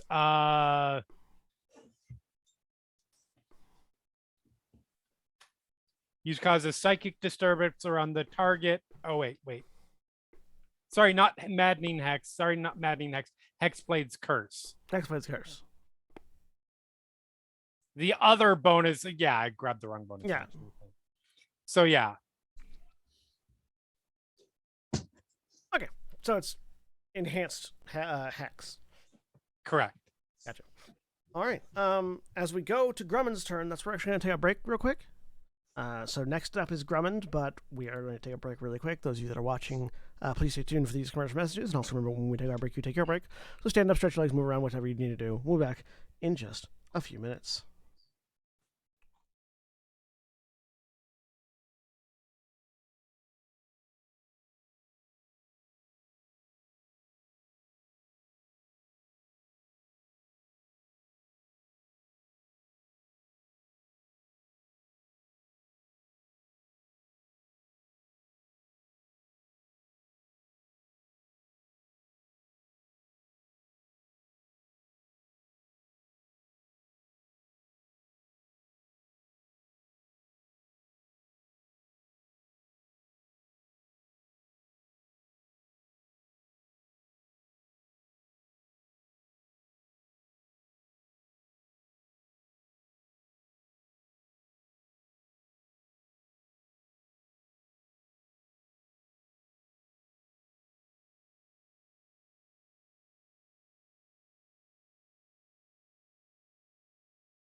we're back. A dinosaur story. You may have seen some people have shifted their positions. Ignore that entirely. Anyways, we're going to be temporarily skipping Grumman's turn because reasons. And Scuzz, go. Yes. Scuzz pulls out a bag of sidewalk chalk and pulls out a stick and is just like, I cast do not pass. And he draws a line on the ground. I don't think I actually need to draw the full line. I think I just attach one of the sticks to the ground and it'll magically create the line as long as it's a continuous line of Correct. 50 feet. Yes. And So go ahead and draw on the map line. I'm drawing it. That's a circle. I wanted a line. Sorry about that. Freehand. 5, 10, 15, 20. So it does extend from your location, whatever that's worth. 35, 40, 45, 50. There we go. That's the line. All right. So 15-foot line, 20 feet. Also, of- you start your turn in that radius. Make a wisdom saving throw. Yes. Do 19. 19 is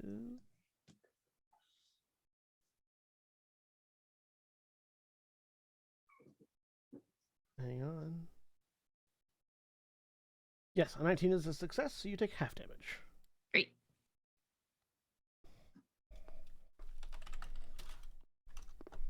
So half of 20 is 10, so 10 radiant damage. Thank you. All right. So Scuzz has used the null chalk. As an action, I draw a 15-foot line. Magical effects can't cross this line. It extends 20 feet up. So if you are behind this line, magical effects cannot reach you. It acts as total cover for that as well. So this person, you can't shoot this person with magic, guys. Just leave it to us. We're fine. Magic items, when they cross the line, are null for 1 round. If the first time a celestial, elemental, fey, fiend, or undead creature would cross the line on its turn, the creature must make a DC 17 charisma saving throw. On a failed save, its speed is reduced to 0 and it is pushed back from the line, taking 2d force damage, and it does not cross. On a success, it goes through and only takes half damage. And it lasts for 8 hours or until someone erases 1 foot of the line. So yes, I made a no pass line. All right. You're on one side of it. I am. What you doing And, other than that? So like all my magic items just go pew. This guy's just like okie Well, dokie. only if you cross it. You haven't crossed it yet. I haven't crossed it yet. No, it's because it's specifically staying on this side. So that is his action. And as a bonus action, Scuzz is gonna go ghost. And so he crushes one of his little charms on his wrist and he becomes a ghost. You become ethereal. Yes. Okay. You should stand so that- there ethereally. He's going to move. Nope. I don't mean to. No, I don't want his color on Scuzz. I'm sorry. He moves up in front of this guy and he's like, "You're not gonna go any further, mister." That's it. That's Scuzz. He's just there, getting in the way, as is tradition. And that's his turn.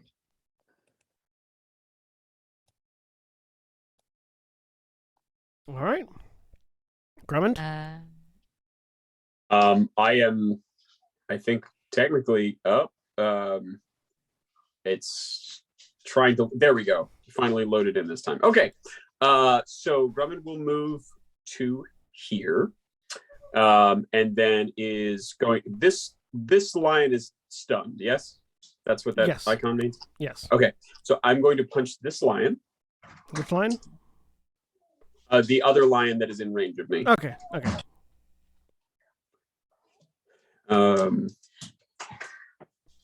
Grumman, you can And- pass through the line. Okay. Yeah, I don't think I need to. Okay, great. So that is a. This, I A apologize. 23 hits the line. All right. 17 points of magical bludgeoning damage. Okay. And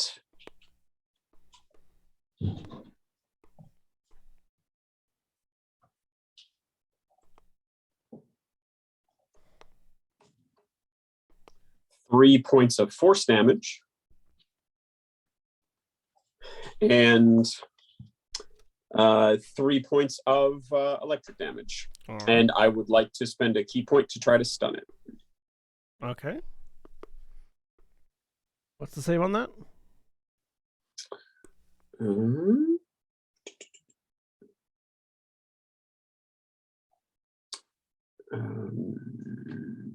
There is a save for this attack, and that save. Con save.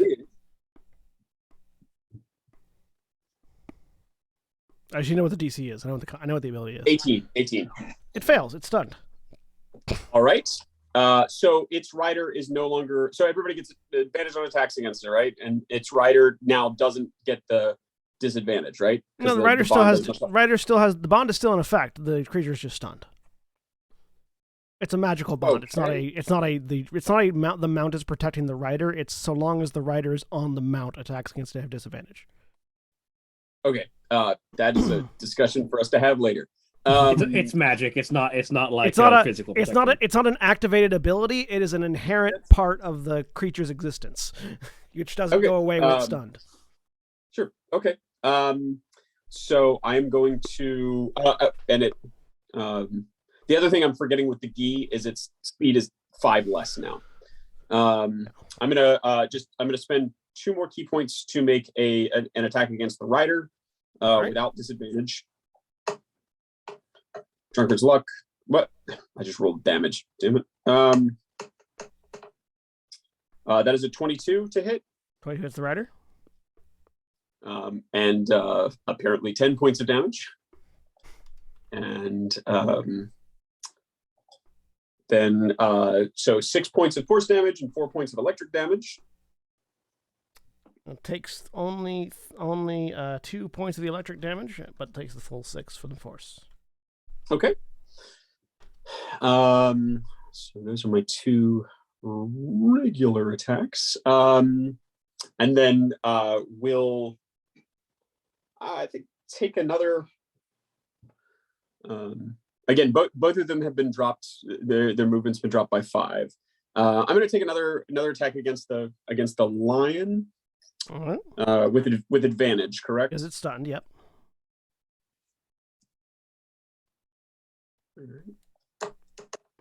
If you can punch out this lion, it'll make hitting the Archon much easier. Yeah. The Herald, but yes. So that looks like another 22. 24 because of the advantage, but yes, that hits.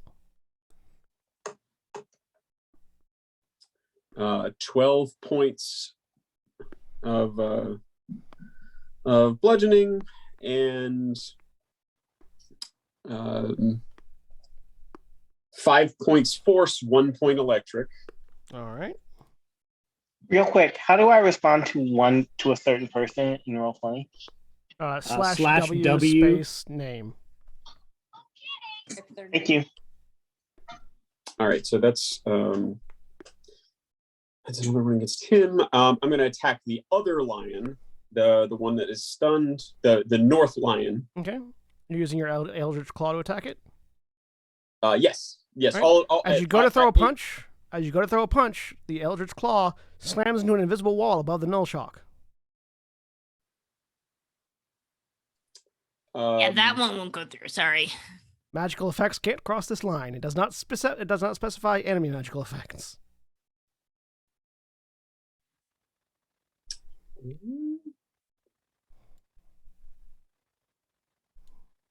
So so have I wasted that attack? Yeah. So you threw a punch at the lion, and it hit the wall. Does it work inside it?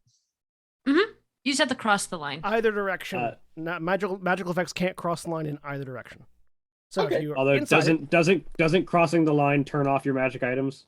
You'd have Yes. to go around. For one it. round.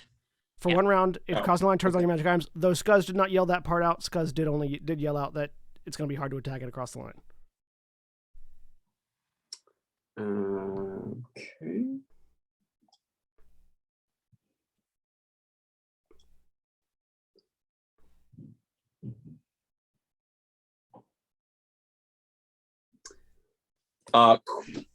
What defines it being a, because it's, I mean, it's not a spell.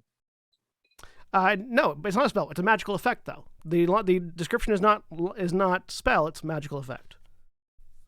What defines it? I mean, just because it's a magic tattoo. Yeah, it is literally a magical ability that is trying to cross the line. Anything that Okay. originates from magic cannot cross that line. Okay. It's like an anti magic field, except just above the line. Okay. All right then. Then I'm on my third. So I'm going to punch the rider again. Right?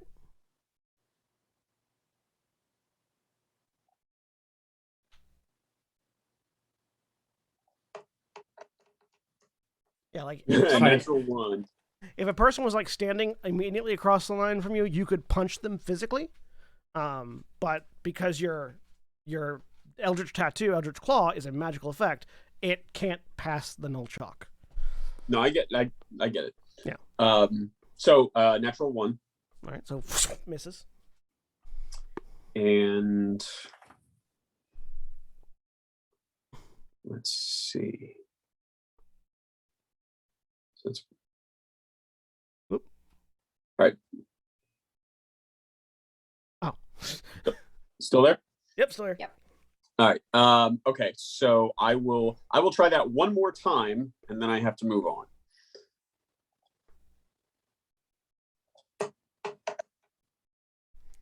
Attack. That's 32 a hits. 32. Are you aiming at the cat or the rider? That's the rider. Are you using your key points to remove the disadvantage? Yeah, I am. Okay, cool. Yeah, it was still a natural one with that. So I'm chugging through them, but Yeah. and I didn't say it, but obviously this is flurry of blows. Yeah. So 14? 14 points of magical bludgeoning, 3 points of force, and 3 of electric. Which was reduced to 1. Yeah, and then I will come down to here.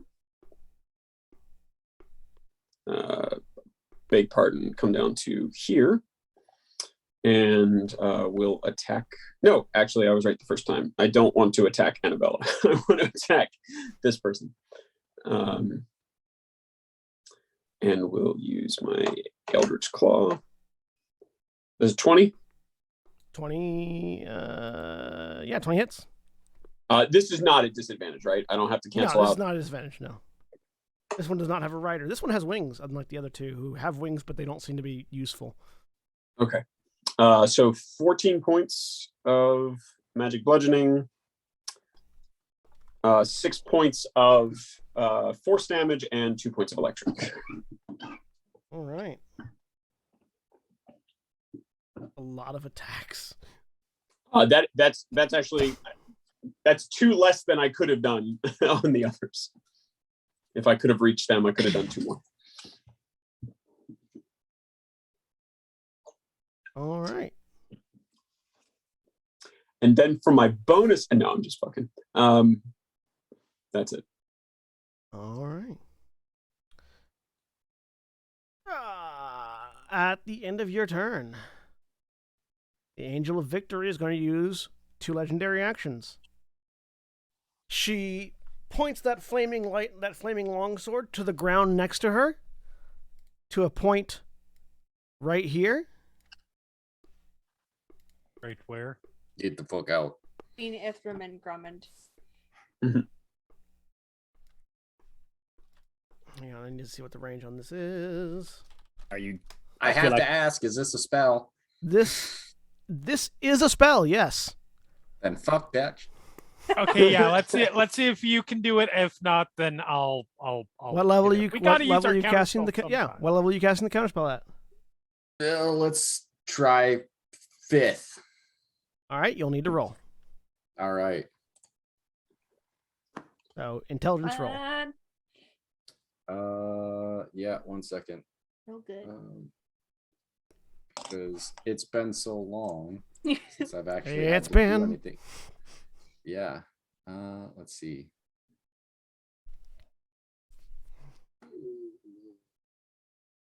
Okay.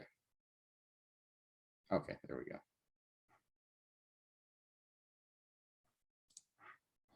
So it's just a flat intelligence roll. Yep. 23. You cancel it. All right, and You I get a power counterspell. surge. Fire begins to like roar off the blade, and then you counterspell, and it snuffs out. Ithram, that makes it your turn. All right, let me quick take this. Mark down. Now I have to. All right, yeah.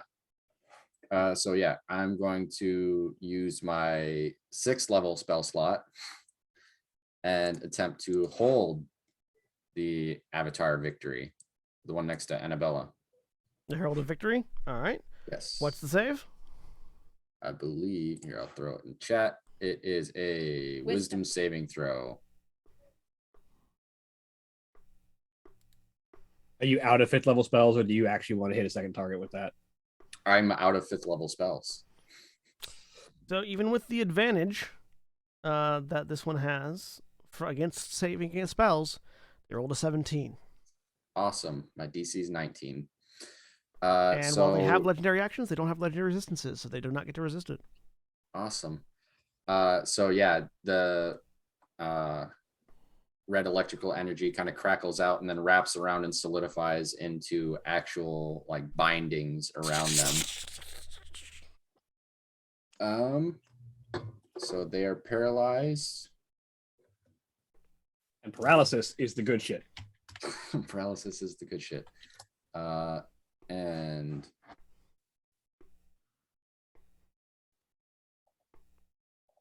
any attack that hits the creature with the attackers within 5 feet is a critical hit. No, I would say stunned is also pretty good shit. Yeah. From Stunned recent experience. Stunned, however, does not confer the automatic crits on attacks within 5 feet. This is true. Also, I was muted, John, with all the love of my heart for your monsters. Get fucked. Not you, the monsters specifically.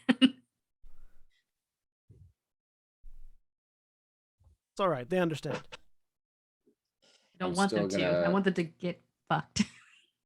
I'm still gonna step over to here.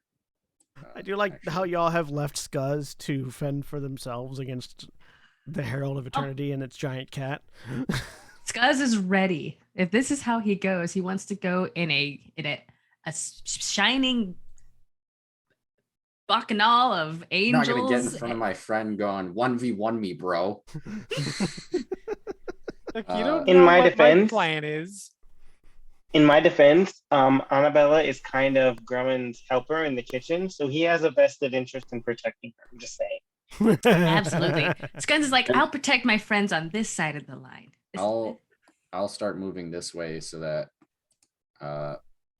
since I saw Grumman's magic fists hit the wall. But that's me because I can't do anything else on a bonus action. It is All a right. two-way magic null. In my defense, I wanted to punch things more. No, that's fair. I know. And I, Nikki, I'm sorry that I did not have Scuzz say it out loud so you can understand. Sorry about that. I mean, correct me if I'm wrong. That seems 100% in character. But Absolutely. Titania, you spin around in the void. Can I do anything in there, or am I incapacitated? Let me see. I don't think they're incapacitated. I think they can still like buff themselves if they want to do Yeah, something. you're like not that, but- you're not incapacitated. You're just in you're in the naughty corner. You heal Okay, yourself? excellent. I'm gonna chug a greater healing potion. And that's 44 plus 4. So that's nice. 18 hit points back. And then I am going to cast, because this is on myself, so it'll come back with me when I return. Aura of Vitality at 3rd level. I get 2d6 hit points. All right. That's my turn. Oops. I rolled 1. There we go. 9. Buff, pass. Annabella. Yep. Yeah. Okay. So, so to confirm, I do not need to disengage because victory is held, right?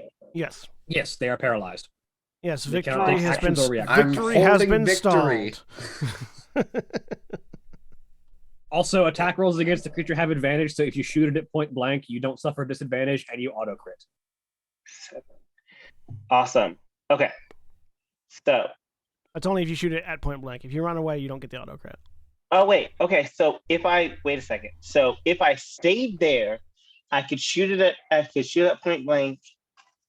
You don't get disadvantage, and any attacks that hit within 5 feet are automatic criticals. Oh shit. Well, in that case, Yes, you can try to holy pincushion the shooting. angel.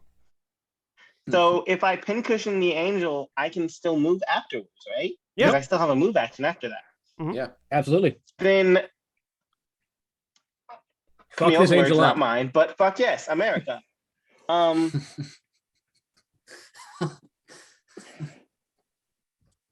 Okay, so I just want to point out that you said "fuck yes, America" while about to point blank shoot somebody who is currently being detained. I don't see the flaw in this logic. No, yeah. No. At all. It's the American that's- justice system. Yeah. That's absolutely. the American way. Yeah. It's the American way. It's as American as apple pie. Okay, so then I get 2 attacks. Yeah. So first Yeah. attack, 14. That would be Oh, that would be a come on. miss. Natural one is a miss. There you go. Eh. Oh wait, yeah, I have 1 inspiration. Can I use inspiration on that? Yeah, First you can one? reroll that. Take that 25. Or that 20, yeah. Yeah, but a 20 and 25 hit. So these are Sweet. both crits, 20, 25. so double the damage dice for whatever you're shooting. Of note, Okay. I should point out that it's far more American than apple pie because apple pie started off as an English recipe. That sounds What? very It's unpatriotic. one of you my to say, fucking pet Jeremy. peeves about that statement. What is more American than taking what the English own and saying it's ours? Thank you. Taking what any other culture owned and saying it's ours. Well, that's more Okay, English, so- really, but yeah. No, that's very us too. 22. Oh, also,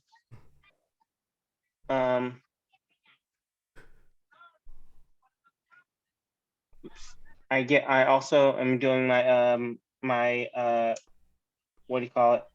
Acid light arrows. No, so that was the acid light, but I also get the what do you call it? I'm Colossus sorry. Slayer. It's the Colossus Slayer. Yes, thank you. Yeah, so you roll all that damage again, just basically hit that attack roll again, and then subtract 5 from the result. Okay, so that and then subtract 5. So 22. And then do that again for the second attack. 38 38, damage on that yeah. first hit. 30 damage on the first hit, and then so do I get Colossus Slayer on the second attack too, or Yep. no? Yeah, Colossus Slayer is just so long as they're below max hit points. Sweet. So Okay. 17, 28, 39, 34 on the second hit. So 38 and 34 is 72. Ow. Paralyzing the And- Herald of Victory makes her get hurt a lot more. Well, I mean, I don't know what to tell you. She fucking ran up on me for no good fucking reason. And we're I just I mean, doling other out than the fact that I American was shooting her, but justice. still. Actually, I Didn't wasn't even even shooting say at her. I excuse shot at me. somebody else. And this bitch just ran up on me, so fuck her. These arrows are rated E for everyone. Sorry, I don't cuss. But still, like 4, 5, 6. Old spells Seven. are very powerful because it's just an easy access paralysis. I'm just saying I have absolutely no sympathy for her at all. Fair. That's all I'm saying. Valdeth.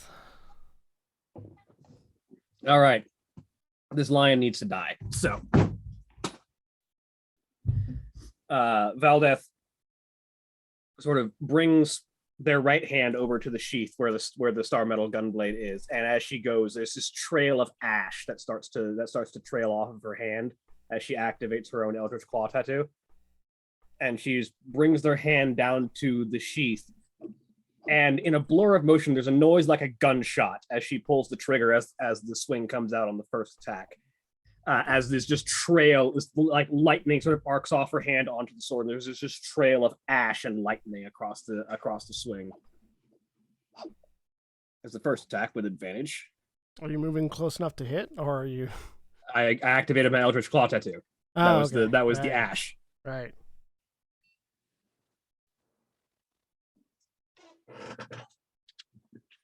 So 28 to hit. Yep, that hits. I'm using my reaction. So, I like how you preemptively pulled the trigger before you knew it was going to hit. oh yeah, because I was attacking with advantage. So, and I am putting Eldritch Blood Fury into this as well. All right. So the mount dies.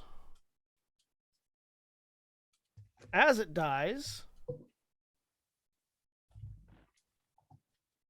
there is this sort of radiant starlight that erupts from its body. And I need Valdeth, Sin, and Vespia all to make dexterity saving throws. 18. 15.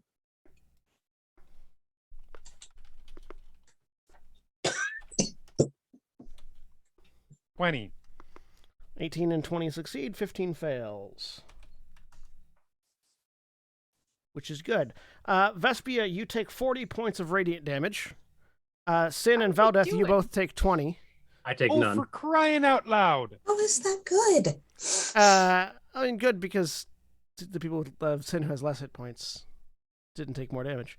As this creature erupts into a massive burst of starlight that spirals around and absorbs back into the Herald. And you watch as some of the injuries on the Herald heal themselves. All right, they're going to be opening back up again as Valdeth brings the blade around in this sort of side arcing swing that just drags again this sort of trail of ash and lightning across the wake of the blade. And in the aftermath of this blade, there are like 1,000 smaller blade strikes in the wake as I use Higanbana. This is not at advantage because he's not stunned. 27 to hit.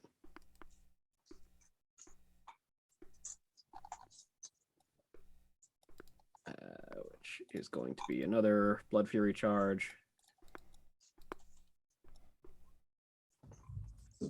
All of that, and then 32 points of damage. And then it needs to make a Constitution saving throw. DC 18.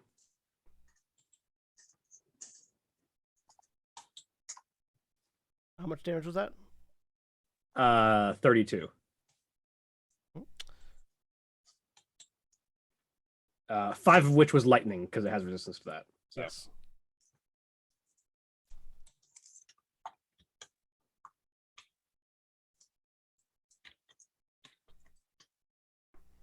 Natural 20 on the con save. Okay, so it is not lacerated by the Higanbana. All right. Anything else in your turn? I'm going to know it. My reach is just 15 feet right now, so I'm going to stay where I am. All right. Makes it Gent's turn. Gent, seeing what's going on with the Angel of Victory. 1, 2, 3, 4. Moves over to it and holds up the Emperor's Virtue to the Angel of Victory's head. Turns it sideways. Turns it sideways. Reaches up to adjust his night vision goggles. And he's going to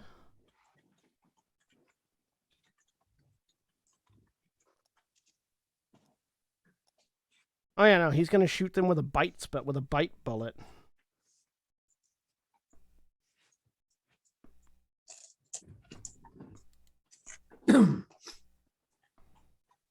Ow.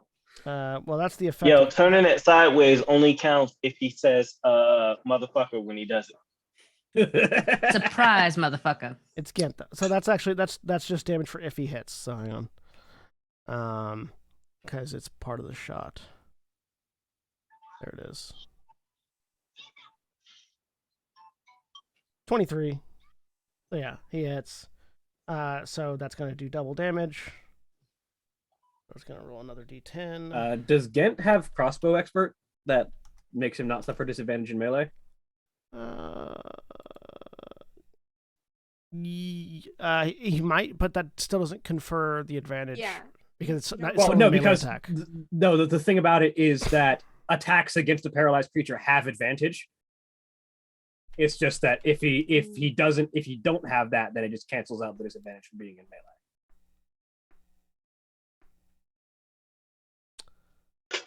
Oh yeah. I mean, it doesn't matter because even if I mean, you it's still can't hit. double crit, Anyway. You can't can't- double crit, but you still. don't double crit. Quadruple the damage. So that's another d10, and then another. What he's saying is that he wants this thing dead and he wants Gent to do it. So another 6d10 from the spell. Yeah, about to cast the spell again here, just to.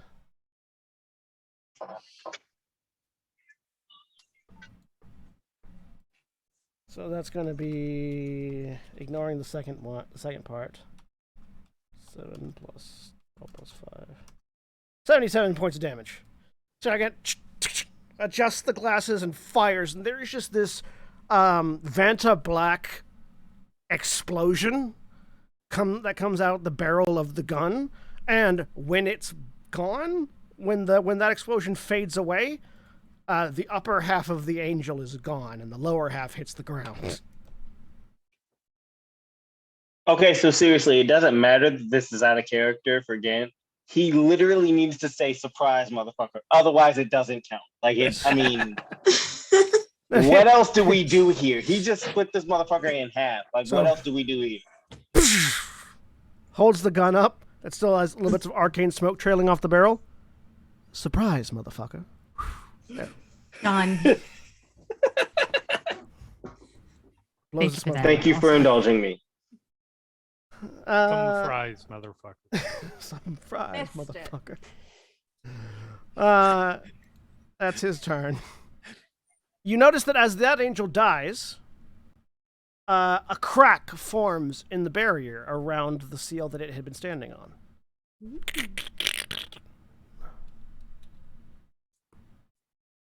It's now the Herald of Epiphany's turn. Have your epiphany and realize we're gonna win. I think they cannot. I don't think they can stop doing this. Yeah, I know. It's a compulsion for them. Angels, they're like that. Yeah. Angels in their duties. Yeah, it's nonsense. Sounds really boring.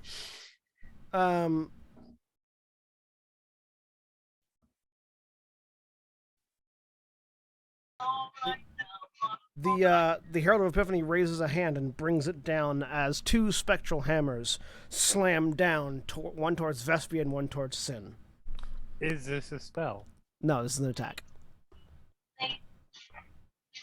I feel bad. I really wish we could offer them mercy, but I know they're not going to take it. So I don't.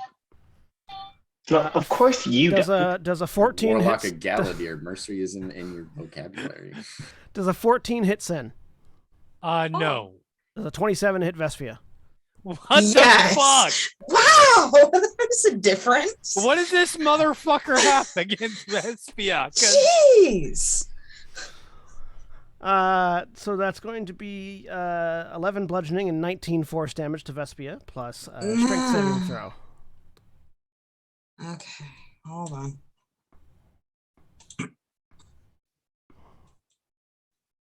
Okay, 21. All right, so you are not knocked prone this time, as these two hammers. How you doing? Can tell you in a second. Not And- good. And he has all of his legendary actions back now. And at the end of his turn, Titania blinks back into existence. Yay! It's the Herald of Eternity's turn. Targeting Skuz. Because why not? From the back of their mount, spear in hand. What? Me? Jabs twice at Skuz. They have disadvantage. So only one of the heralds is down? Mhm. Yes. Why does the other one have an X on it? Because its mount is dead. Oh, gotcha. Okay, thank you. Oh no. Okay, so I don't want to do this, but I feel like Titania would because Skuz is within 30 feet of me. Are you gonna use your That would so a 26 to hit Skuz? Even with disadvantage? Yes. Okay, yes, that hits. And I don't think was I there? No, wait. when- No, I can't do it. Never mind. Go ahead. Continue. Okay. I was gonna And a say, 'cause I don't 23 think to I hit was- Skuz. Yeah, that was a hit. No, you weren't here when the line was drawn. Yeah, and I don't know what it does. Nope. Also, teleportation, unless it's something that actually has to travel, doesn't pass through the adjoining space. So, That's fair. Yeah. So I teleport to flanking with Skuz basically. Hang on, let me Or I take a look. teleport like next to Skuz. Let me take a look Thank at the you. line again. Yeah. I This have it might pulled up. do something to me, but she doesn't know. Magical effects And can't Skuz is all cross by the line. himself. Oh.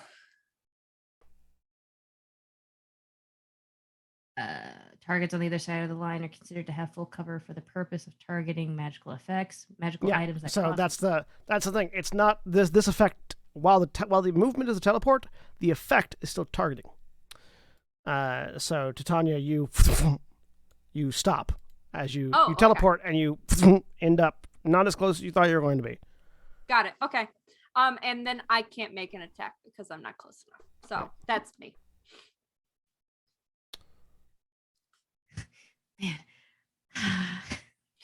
I'm so sorry, everybody. That's okay. So, Skuz, I just thought of it. Oh, yes, damage. Damage to me. Yes. you take 13 points of piercing and 14 radiant. Hold up. Where is it? Oh my god. Evasion. Yes. Yes. No, not evasion. Uncanny dodge. There it is. Okay, that's yeah. You can use that if you want. Is it? It's So only on it's- the one attack, right? It's Not- reaction not against both. one source of damage. Yeah. Okay. So yeah, what's the amount for the first one? All right, so it was 13 piercing and 14 radiant. So uncanny dodge reduces that to 6 piercing and 7 radiant. 13 altogether. Okay. And then the second strike does 9 points of piercing damage and 10 points of radiant damage.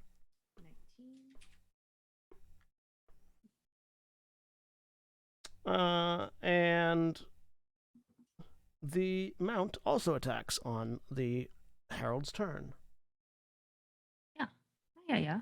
those attacks also have disadvantage. Oh wait, no, this Yes. mount is stunned right now, so Yes, doesn't. it is. Never mind. Does it stun? How long is it stunned for? Until the end of Grumman's next turn. So it became unstunned at the end of Grumman's last turn, then, didn't it? Because Grumman. Oh, no, wait. No, sorry. This one was stunned by Psychic Scream. Sorry. Oh, That wasn't right. stunned by Grumman. How long is it stunned for Psychic Scream? I believe until the end of my next turn, but let Okay, me check and make sure. So Nice. it's Make absolute certain on that. so it's still stunned. No, hold on. Wait a minute. It's it lasts. No, it is just stunned forever until it makes an intelligence save at the end of its turn. Oh shit! It is instantaneous, and all it says is on a failed save, it takes that damage and is stunned. It can make an intelligence saving throw at the end of each of its turns. Well, it it could made be it- stunned Yeah. until Well, the end of time. It just rolled a Wow. saving throw. It rolled a 2, so it's still stunned. Yeah, it I stays like stunned. the idea It that stays stunned until it makes the save. I like the idea that we kill the angels and just leave this thing here to be stunned until the end of time. Oh, poor baby. At the end of the Okay. Herald of Eternity's turn, the Herald of Epiphany is going to use its 3 legendary actions. Valdeth, I need you to make a save. A charisma does it saving say? throw. No, it's the detention thing that I did before. We don't necessarily know that. It is not a spell, no. Failure. Oh, I am detained. The bars around Valdeth, who blinks out of existence.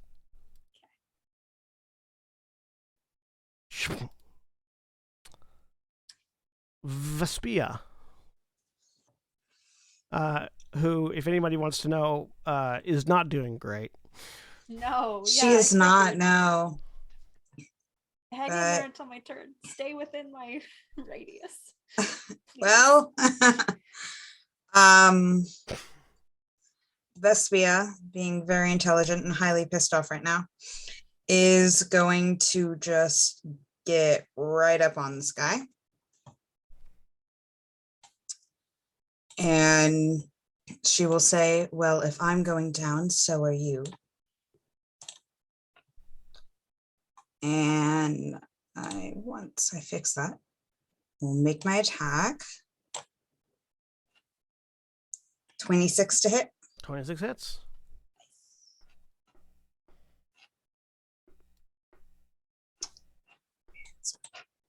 Oh, you need to make a Constitution save for your feather thing, by the way. Several Constitution saves. Oh, right. Here, sorry, let me roll this because I'm in the middle of that, and And then at I least will. one of them is a DC 20 something. Oh, Darn. Well, that's 7 damage. And okay, what am I making for these things? Constitution saving throw for every hit that you took. How many is that? 1, 2, like at least 3. I think Okay. 3. Yeah. Okay. All right, you're good for Good. 1. Good for 2. Aw. The most So recent one, the most recent amount of damage you took was not Was the not 40. 36. It was It was like 20 It something. was like 29 or something it like was that. the hammer, which was Mhm. 11 plus 19, which is 30. Which Divided is by half half of of 15. So 15, you're DC good. 15, so you're good. You're holding it. You're still holding up Yeah. concentration on your spell. Very nice. I like Okay. Cool. I feel like that's valid. There are 2 Um, natural 20s in there. So that the Okay, fe- so the do I feather, go the ahead- feather spell that you had used previously, you're still holding up basically. So you can continue to Okay, use. so that can I extra roll damage. for that? Yeah. That was that was 3d8 3d8? an extra 3d8 Okay. slashing damage.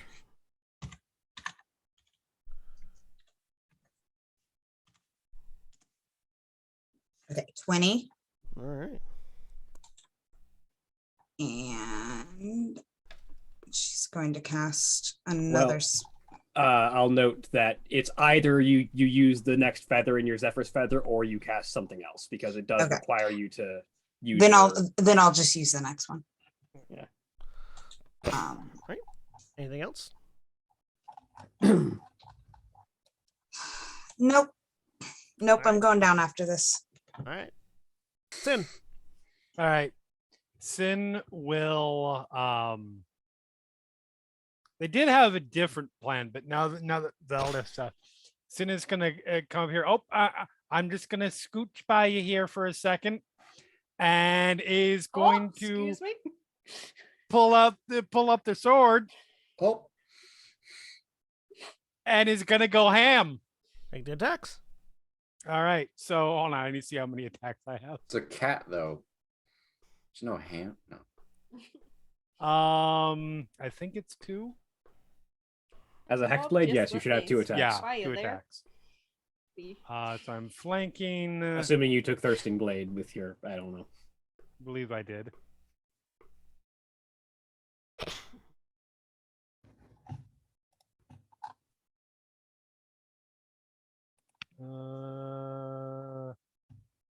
Maybe I- Also, to answer a potential question from earlier, the null chalk does nothing to the seal underneath it because the seal is not passing through it. It is extant on both sides of it.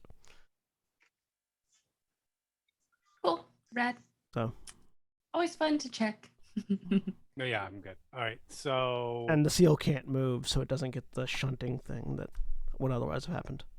Wouldn't that be wild? Just the whole skull rolls. that is a 32, which because he has Maddening Hex on him Is it is a rolling? crit because that Hex is a roll? natural 19. All right. And then Crit I'll just away. roll the second attack, Come crit away. Come crit away. which is a 25. All right. Both hit. So first attack, I'll just have to roll it damage again. So that is Crit away with me. so Thanks, Craig. add 8 to this, so 24. So that is 27 damage, 4 of which is radiant on the first one. Plus I think the hex gives me 6, so plus 6 to whatever I just said.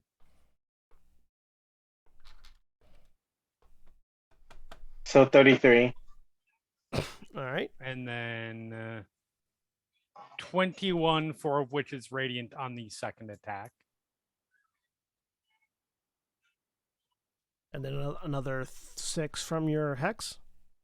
And another 6 from the hex, yes. All right.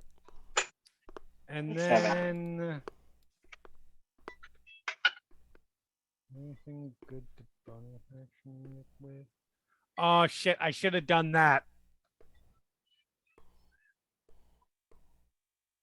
Can I have bonus action cast Banishing Smite beforehand? Sure. Okay. The only reason I'm asking is because it's going to apply to the first hit. Sure. Okay. So that is an additional. Oh, that should, I don't know. So 27 plus. So that's an additional 57 damage. So you smash Force it damage. twice. And if it has less than 50 or fewer, if it has less than 50 hit points or 50 or less hit points, it's now banished. Well, you banished the upper half of it because it was Okay. less than 0 at that point. So Okay, sweet. And I gained 22 hit points back because it was cursed. unless you just lop the upper half of this angel off and send it away. Dope. Wonder what that means for Valdeth. I mean, the same thing that the mind fry should have meant for Sin. If fair. Hopefully. All right. Nope, Drummond. guard's dead. Doesn't know where. Nobody knows where you Well, are. as the second herald falls, the ground underneath where it was standing the entire fight begins to crack through the seal.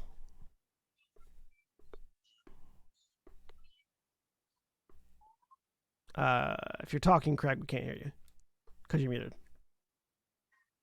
I was indeed. Does it look like Sin or Vespia are in danger? Are they standing on it as it cracks? Yeah, I mean they're standing on it as it cracks, but it's not like it's about to fall through. You said not about, so it doesn't look like they're in It danger. doesn't look like they're about to fall through now. Okay. This is not a, well, I don't know. There could be a phase 3, but as far as what we can tell right now, that those two aspects are definitely down. Yes. They're, Okay. they don't, All right. they're not doing the thing they were doing in the first phase where their eyes were open and their upper halves are both gone. Okay. All right. So Grumman then will just sort of turn and run straight up at the other one, All right. passing through the field.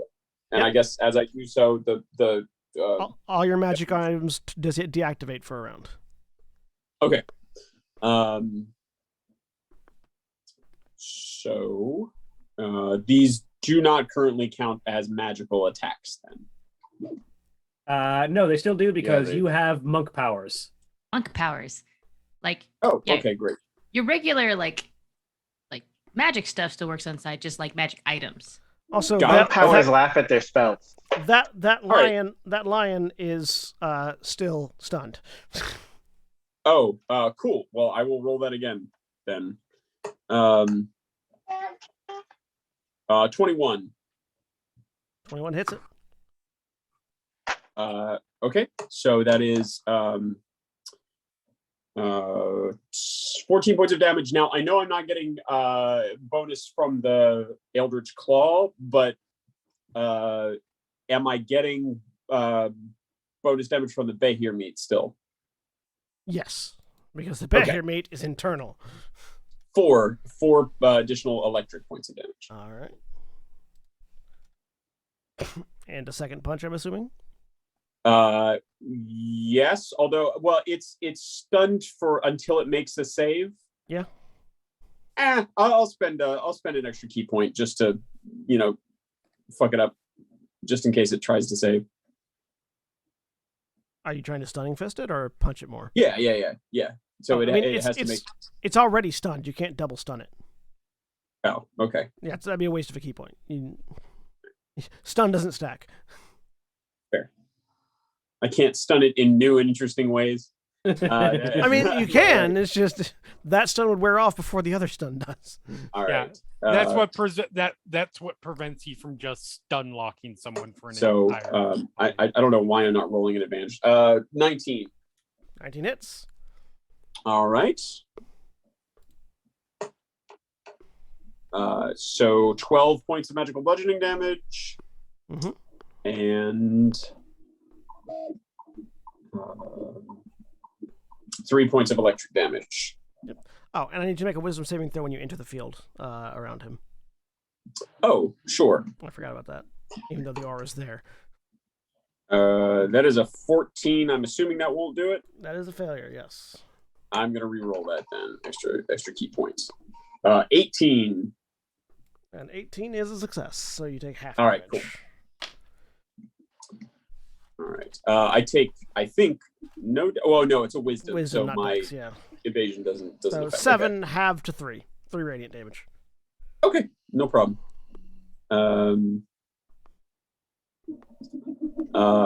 Good news. I am still at 200 hit points. Hell yes. So I am going to spend a key point for your blows, and on that one, I'm going to. Do I have any sense of how this lion is looking? Pretty fucked up. Okay. All right, I'm going to attack him again. 33, I would assume hits. Yep. That's a 19 if anything is affecting my stuff. I don't think it does for extra Nope. crit. 14 points magical bludgeoning. 6 points of electric damage. It is dead. Great. And with my last attack, I will go ahead and take a swing at the aspects. Oh, you know what? I rolled that with advantage. I should not have. I apologize. So 15, which misses. Okay. Let me take the first one. Yeah. So you punch the lion out and then swing at the herald, who sort of like just slides to the side as the lion falls. I think if I may, I think probably what happens is he runs in these 3 blows one after the other on the lion, and then he sort of just naturally, in his falling into the rhythm that he's used to, sort of does a half step back, and as the rider is dismounting, he takes a swing at the air because he forgot that his tattoos are not active, Yeah, absolutely. and just nothing comes out. He's like, "Oh, I forgot about that." Absolutely. Scuzz, make a wisdom saving throw. Start your turn. Great. Also, Grumman, just so you know, you look at Scuzz, and Scuzz looks very ethereal, like a spirit next to you. That is a successful save for half damage. Grumman kind of does a 5 radiant special damage. effect. I mean, does like a double take. Are you all right? No, no. Don't color on yourself again. Scuzz is going to go over here to flank the that guy, the Herald dude. And do I have advantage? Yes. Actually, I didn't even have to walk behind him. Scuzz passes through him to the other side. When you try to pass Scuzz- through him, you run into him. Oh, great. Oh, excuse me. Scuzz goes around. Do we need to make certain that your parents fall in love? Because the Herald, the Herald of Eternity exists on multiple planes at once, including the ethereal. Well, so by the thing of Ghost Walk, technically Scuzz is a specter. He can pass through objects, Oh, is he a specter, solid not objects. just on the ethereal plane? Hang on. No, he's No, not no, on yeah. the ethereal plane. He's just Scuzz is a partially ghost. incorporeal. Scuzz is a ghost. He passes through solid objects, and can't end his turn there, or he'll be expelled out and take force damage. So it's not like half ethereal like Blink. It's straight up Scuzz is a ghost. No, I thought you were moving through the ethereal plane. Never mind. No. He No, it's exists just- here, but he is now a ghost. Yeah, you assume a spectral form. No, never mind then. Yeah, you passed through him. Ah, yeah. But good to know about the ethereal shit. Love that. Will I use it? No, I have no use for it. But yes. Do I have advantage with the Yes. flanking? Yep. Excellent. So he's going to strike with bookmark. No, why do I keep rolling it there? Advantage. Go. 29. 29 hits. For yeah. What the fuck? Oh, for the Behir damage. That's right. So It's a weird divider. Yeah, that freaked me out a little bit. So 10, 46 points of damage plus where is it? For the sneak attack. No, again.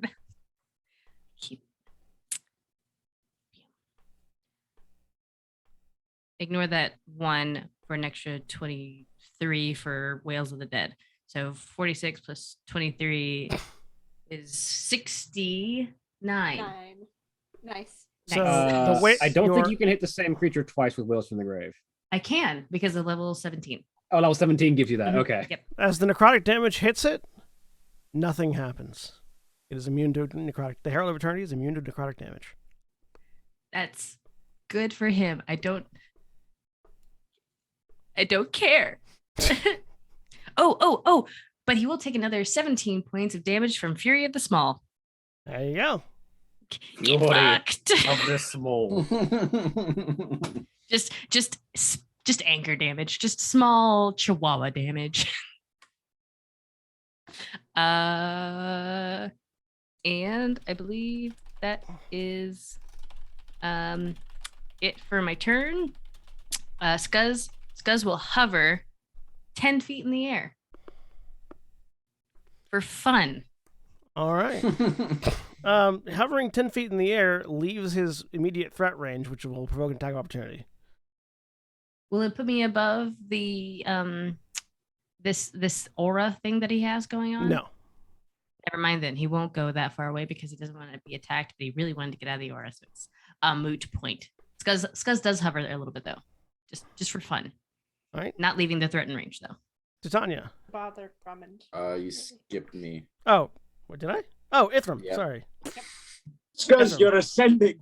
Two, Don't go into the light. 6. Drummond, there was so many food I needed to eat. No, lad, come back. So many food I needed to eat. Think of all the butter you're missing. There's so many more animals we can milk.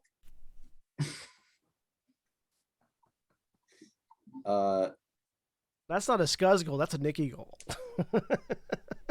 2 We fire haven't yet learned javelins. how to milk an almond. Actually, yeah, no, these are like ballista bolt size now because this is the last upgrade. So 1, I'm assuming a 13 doesn't hit. 13 does not hit, no. How about a natural 20? Natural 20 hits. I like how you're like, All right. you're very carefully rationing your spell slots. I have a literal handful. Yeah, you don't have to draw to the line, so just straight blast them. 42 points of fire damage. Yep. And that's it. So. Titania. All right. Well, Do you have a printer going, John? Nope, that's not mine. no That's doubt. me. I'm sorry. Okay. Thought it was an owl. Yeah, Yeah, it it's did sound just like an owl. a very aggressive owl outside. The very Those angry aliens. owl. I'm Legitimately, going- this time of year, I have those and spring peepers. So any ambient noise is probably on my end. Oh, I can't reach anyone else. I'm gonna cast Mass Cure Wounds at 5th level. All right. You will not be able to target Scuzz or Grunt. Damn it. Curse you. Never mind. Tanya, the wall. You must go around the wall. Also, just heal Vespia. Yeah, I'm gonna heal Vespia. Bonus Heal action. Ithrim's Um, fiance, wife, So, partner. is the wall a full circle or is it only a half circle? It's only only a a half half circle. circle. It's a Son semicircle. of a bitch! FWB. Screw it all. It's the purple line. Yeah. Yeah, I thought it was aspirational. I mean, it is, but Son of a. Man, I could have hit this motherfucker twice last turn and using my magic this turn. God damn it. So you get 6 hit points. You feel a little better. Yeah, Sin was 100% going to go around until Valdith disappeared, and it was just Vespia against this asshole here. I realized it when y'all were like, "Oh, I don't have enough movement too," and I'm like, "Wait, son of a bitch, I have nothing but movement." I'm gonna use. I have 30 feet, so I can get up to there. And do I want to do? That was my bonus action. I can't actually get. action dash. Yeah. What? Action dash. Well, that would use up my attack. No, I'm gonna use my I'm going to use the magic thing that the staff can do. The ranged attack. I think it can hit. That's 30 feet. Yeah. As I fling the scythe forward, a like ghostly image of it comes off and hits it. Basically, Make the attack roll. 33. 33 hits. It does 9 bludgeoning All plus right. the 5 lightning from the Bahir.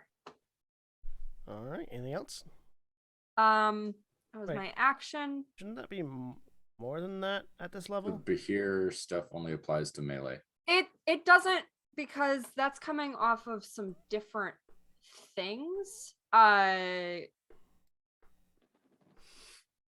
Because all of Oh my, yeah, like, yeah. The Bahir yeah, only all the of- Bahir only ties to like melee weapon attacks. Oh, it does? Okay, Yeah. never mind. So the Bahir, that doesn't happen. But that damage is correct because all of my like damage bonuses come from the scythe attack. this is this range spell like a special range spell attack thing. So I don't think it applies.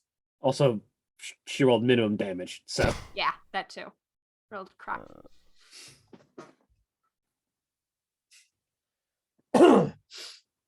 Oh, right. The special, the range damage die, range attack increases the damage die. It doesn't add more dice. And Right. I'm just gonna say, if you give up, you'll die faster. I'm gonna try to intimidate it. Make an intimidation check.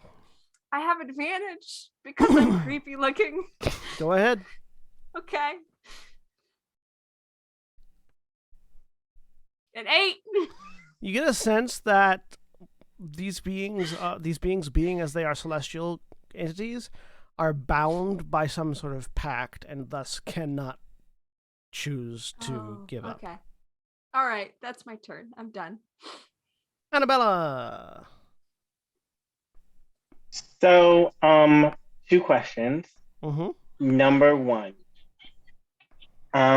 Is my acid light arrow a magical attack? Yes. Okay.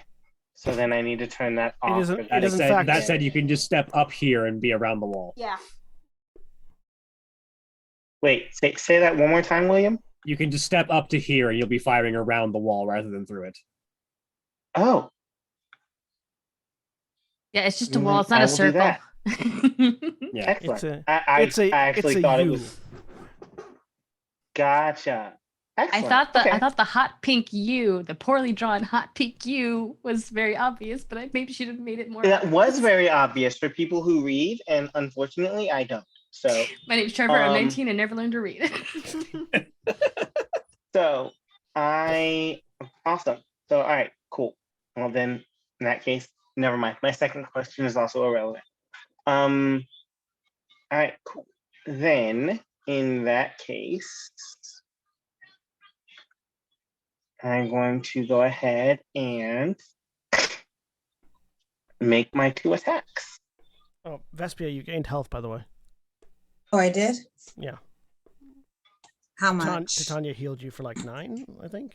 Oh, I'm sorry, I missed that. Yes.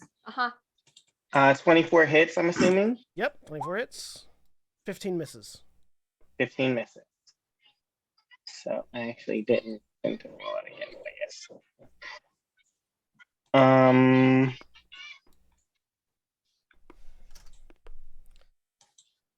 So, So 16. which is enough to kill it. So the arrow strikes the Herald of Eternity, and as the acid begins to melt into its being, there is a pulse and an explosion as the bits of armor from the Herald shatter and scatter. And the seal begins to crack yet more. At this point, the entire seal is cracking and crumbling, and you are watching as the magic that has kept it alight begins to flicker in and out before it disappears entirely and then explodes. I need Grummond, Scuzz, Vespia, and Sin to all make Constitution saving throws. I have advantage on those because As the bodies of the remaining bodies of the angels and their lion mounts are suffused with radiant energy and sucked into a massive vortex of light and sound. You're a consummate professional, Jeremy.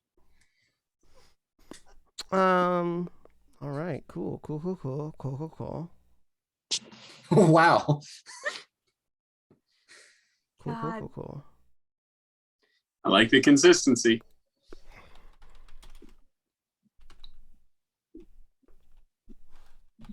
Jeremy, you need to talk to whoever weights your dice So because they weighted the wrong end. Wrong side. Grummond, Vespia, and Scuzz, you all take 28 points of radiant damage. All right. Sin, you take 57 points of radiant damage. Oof. As the Oof. as the life energy of all of these creatures whirls into a vortex in the center of the room as the seal vanishes. And in its place, rising from the radiant energy that was used to create it and used to power the life forms that were that just died defending it, a massive being of light and fire emerges. Third phase, third phase, third phase, third phase. I told you there's a third phase. And as the bodies of the angels are used to fuel the seal made manifest, the null chalk that was above it evaporated in the explosion. And as you all face what could be charitably described as a small star in humanoid form, that is where we're going to end for the week. Grumman rolls his neck and goes, bonus round. Bye. Bye. Bye. Goodbye.